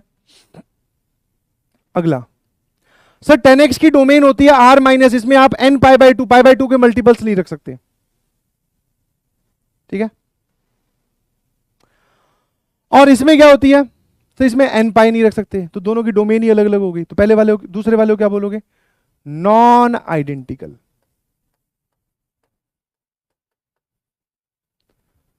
ठीक है, नॉन आइडेंटिकल क्यों? क्योंकि इसकी डोमेन क्या है, इसमें आप पाई बाई टू के मतलब पाई बाई टू वाले नहीं रख सकते, odd multiples of pi by two. इसमें आप सर एन पाई नहीं रख सकते, मतलब समझ पा रहे हो मेरी बात? इसमें आप एन पाई नहीं रख सकते, एन पाई मतलब मल्टीपल्स ऑफ पाई, वो भी नहीं रख सकते, तो ये नॉन आइडेंटिकल। इसमें क्या फर्क है सर? इसमें एक बच्चा जो है वो इसको एक्स को आगे लेके जाता है, तो वो इसको ऐसे लिख देता है एक्स, कि एक्स आगे आ गया, पीछे एल एन ई वन, और इन दोनों में इसकी जगह बदल दोगे ई की पावर एल एन एक्स, तो ये और ये यहां पर आ जाएंगे, तो सर फिर ये बचेगा एक्स की पावर ये, इसको भी एक्स बोल दिया। यहां देखकर बोल रहा है कि दोनों एक्स एक्स बराबर है, इस वजह से जवाब सेम आएगा। तो आंसर है सर भैया ऐसा नहीं कर सकते हैं आप, ठीक है ना? और इसको हम क्या बोलेंगे? This is also non identical. Sir why this is non identical? Because दोनों की डोमेन देख ले। इसकी डोमेन की बात करूं तो x जो है वो लॉग के अंदर लिखा हुआ है, डोमेन निकालने से पहले कभी सिंप्लीफाई नहीं करते, और यहां पर आएगा x पॉजिटिव, ये इसकी डोमेन है। और यहां पर आप बोलोगे x बिलोंग्स टू r, कुछ भी रखो, e की पावर में रख रहे हो, यहां पे लॉग के अंदर रख रहे हो तो पॉजिटिव सिर्फ, ठीक है? 1 माइनस कॉस 2x अपॉन 2, तो बेटा 1 माइनस कॉस 2x होता है 2 sine square x, cos 2 theta वाला formula, 2 sine square x upon 2, ये कैंसिल किया, फिर इस पे रूट लगा रखा है। अब इसने रूट वाले ने जिसने ध्यान नहीं दिया और उसने साइन एक्स लिख दिया, तो वो गड़बड़ करेगा, बिकॉज ये पूरा का पूरा मॉड साइन एक्स लिखा हुआ है। रूट के अंदर स्क्वायर बन रहा है ना, तो रूट हटेगा तो क्या आएगा? मॉड, ठीक है? अब की बार सर कहां पर जाकर ये नॉन आइडेंटिकल हुए? सर ये नॉन आइडेंटिकल हुए रेंज पर जाकर, क्योंकि इसका जवाब जो है वो हमेशा -1 और 1 के बीच में कुछ भी आ सकता है। इसका मॉड लगा दिया आपने तो 0 और 1 के बीच में, समझे कि नहीं समझे? 1 अपॉन मॉड एक्स, और यहां देखना जरा ये क्या लिखा हुआ है सर, ये रूट के अंदर x की पावर -2 लिखा हुआ है। अब जब मैं इसको ऐसे लिखता हूं ना 1 अपॉन x की पावर 2, तो बहुत सारे बच्चे बोलते हैं आपने सिंप्लीफाई कर दिया। नहीं जी, वो उसका मतलब है, x की पावर नेगेटिव लिखने का मतलब कि वो डिनोमिनेटर में लिखा हुआ है, और जब आप इसको ओपन करोगे तो ये आएगा 1 अपॉन मॉड एक्स ही आएगा,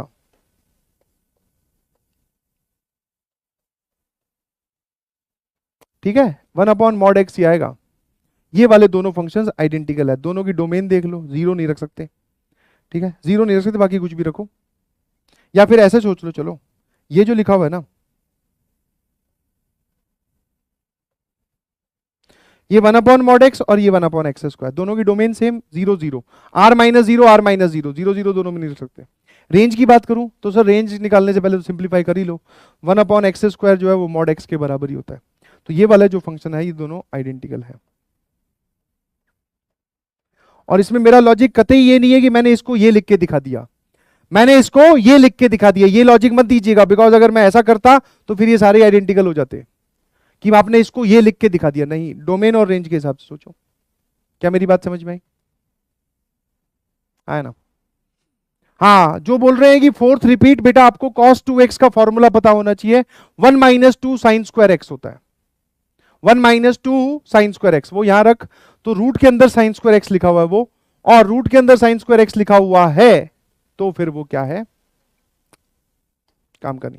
फटाफट दोनों को बता दीजिए, क्या ये दोनों आइडेंटिकल है? तो आंसर इज सर नो, पहले वाला। क्योंकि इसमें अगर आप इन दोनों को मल्टीप्लाई करते हो तो ये रूट के अंदर x² माइनस 1 ही लिखा हुआ है, तो बहुत सारे बच्चों को लगेगा सर ये आइडेंटिकल है, तो आंसर इज नो। 2 मिनट और लेंगे, ध्यान रखना। सर जब आप इसकी डोमेन निकालोगे, अच्छा नो किस वजह से आप ऐसे सिंप्लीफाई नहीं कर सकते, इसकी डोमेन निकालोगे तो एक रूट दिखाई दे रहा है, इसको ग्रेटर देन इक्वल टू 0 करो, इसमें दूसरा रूट भी दिखाई दे रहा है, इसको भी ग्रेटर देन इक्वल टू 0 करो, यहां से आ जाएगा x की वैल्यू 1 या 1 से बड़ी, यहां से आ जाएगी x की वैल्यू -1 से बड़ी, इंटरसेक्शन x की वैल्यू 1 से बड़ी। तो इस फंक्शन की जो डोमेन आ रही है, दो अलग अलग रूट है, इस फंक्शन की जो डोमेन आ रही है वो आ रही है x की वैल्यू 1 से बड़ी। जबकि आप इस फंक्शन की डोमेन निकालोगे तो इसकी वैल्यू आएगी बेटा डोमेन -∞ से -1 यूनियन 1 से लेके इंफिनिटी, ये इसकी डोमेन है। दोनों की डोमेन में ही फर्क है। तो ये पहले वाला क्या है? Non identical, non identical. अगले वाला sir same logic, same logic कैसे? अगर मैं इसको डिफाइन करने के लिए बोलूं तो x+2 0 से बड़ा होना चाहिए, एक लॉग अलग टर्म है तो उसको अलग से डिफाइन करोगे, एक कंडीशन बनेगी, और यहां बनेगी x-3 0 से बड़ा होना चाहिए। तो दोनों की जब आप डोमेन निकालोगे तो यहां से आएगा x की वैल्यू 3 से बड़ी होनी चाहिए। जबकि सर जब आप इसके लिए कंडीशन बनाओगे तो इसके लिए आप एक ही कंडीशन बनाओगे कि x² - x - 6 ये 0 से बड़ा होना चाहिए, जिसमें आपके पास दो आंसर आ जाएंगे, एक तो -2 से छोटा और एक 3 से बड़ा। समझ पा रहे हो? तो दोनों में डोमेन अलग अलग हो गई। तो ये भी कैसे है बेटा? ये भी नॉन आइडेंटिकल। बेसिकली इतने सारे एग्जांपल्स मैं आपको इसलिए करवा रहा हूं ताकि आपको ये ना लगे कि सिंप्लीफाई करके बराबर कर सकते हैं तो दोनों फंक्शन आइडेंटिकल है, नॉन। अगले वाले मजेदार है।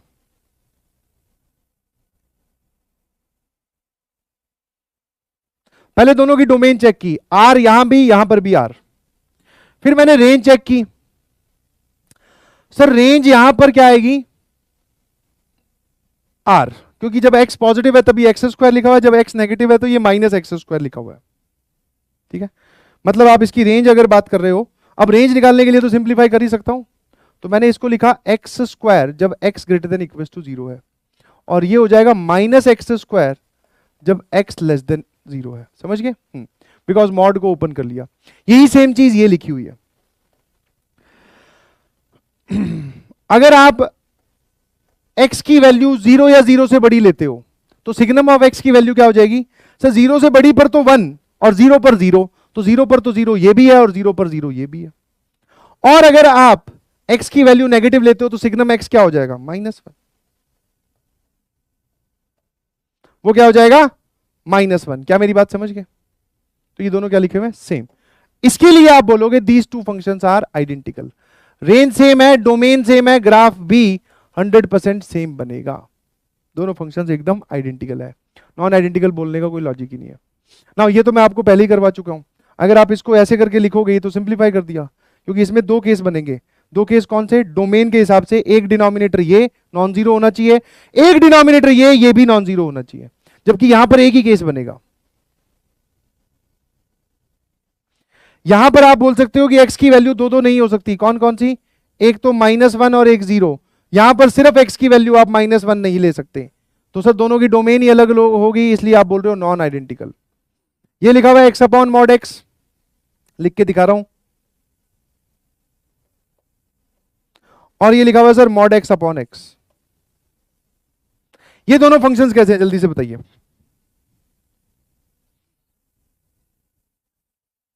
सर सोच लेते हैं, डोमेन दोनों की सेम है, हाँ, r-0 r-0। रेंज की बात करेंगे तो सिंप्लीफाई करोगे, बेसिकली ये बात लिखी क्या हुई है, जब आप x की वैल्यू कोई पॉजिटिव लोगे तो ये आंसर आएगा 1, क्यों, x/x, for x greater then 0।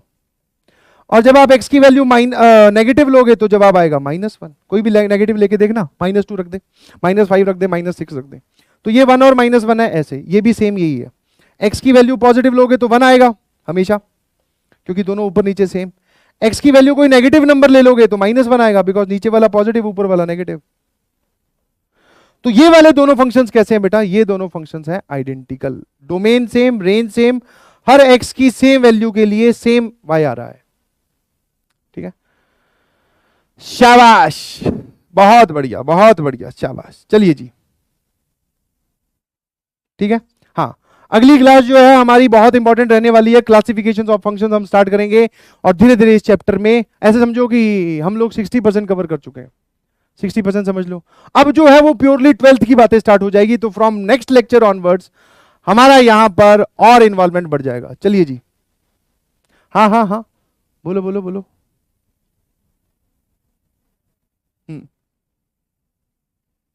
ठीक है, स्टोरी तो स्टोरी क्या करोगे यार, तुम लोग वैसे ही लेट हो गए, फटाफट एक शायरी हो जाए।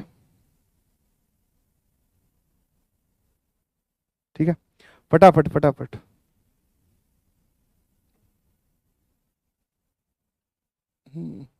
हाँ जी, सॉन्ग। ये बारिश का मौसम, ये मौसम की बूंदे, पता नहीं आगे। सर ऐसे सॉन्ग मत सुनाया करो, सारा मूड ही ऑफ कर देते हो।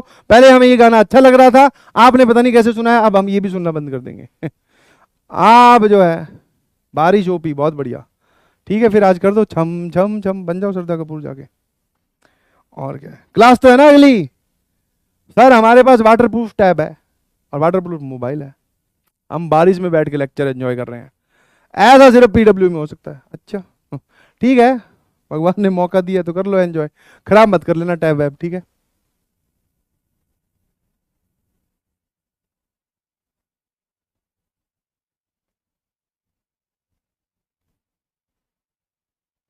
स्टोरी अगली क्लास में सुनाएंगे, याद दिला देना केजीएफ वाली। हाँ, एक देख के आया हूँ केजीएफ मूवी, उससे कुछ चीजें मुझे सीखने को मिली, वो आप तक ट्रांसमिट करना चाहता हूँ। मिली नहीं रही शायरी आज।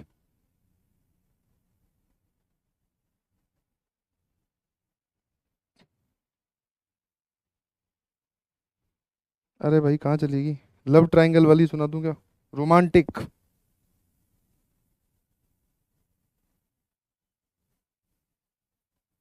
ध्यान सुनिएगा प्लीज।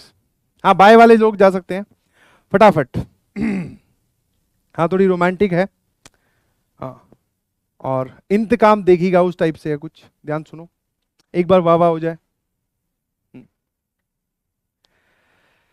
तुम्हें हम भी सताने पर उतर आए तो क्या होगा, तुम्हें हम भी सताने पर उतर आए तो क्या होगा, तुम्हारा दिल दुखाने पर उतर आए तो क्या होगा, तुम्हें हम भी सताने पर उतर आए तो क्या होगा, तुम्हारा दिल दुखाने पर उतर आए तो क्या होगा, हमें बदनाम करते रहते हो अपनी महफिल में, हमें बदनाम करते रहते हो अपनी महफिल में, अगर हम सच बताने पर उतर आए तो क्या होगा, अगर हम सच बताने पर उतर आए तो क्या होगा।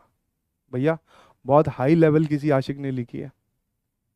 ठीक है, ठीक है जी, चलिए, thank you so much, love you all, बहुत बहुत शुक्रिया, बहुत जल्द फिर मुलाकात होगी आपके। मैंने कुछ 15 मिनट एक्स्ट्रा लिए हैं तो कोई बात नहीं, उतना चलता है। ठीक है, अपनी एक क्लास ही चलेगी, कल छुट्टी थी। ठीक है, गिव एंड टेक सिचुएशन है। Bye bye, thank you all, love you. आज एग्जिट नए तरीके से, चलो।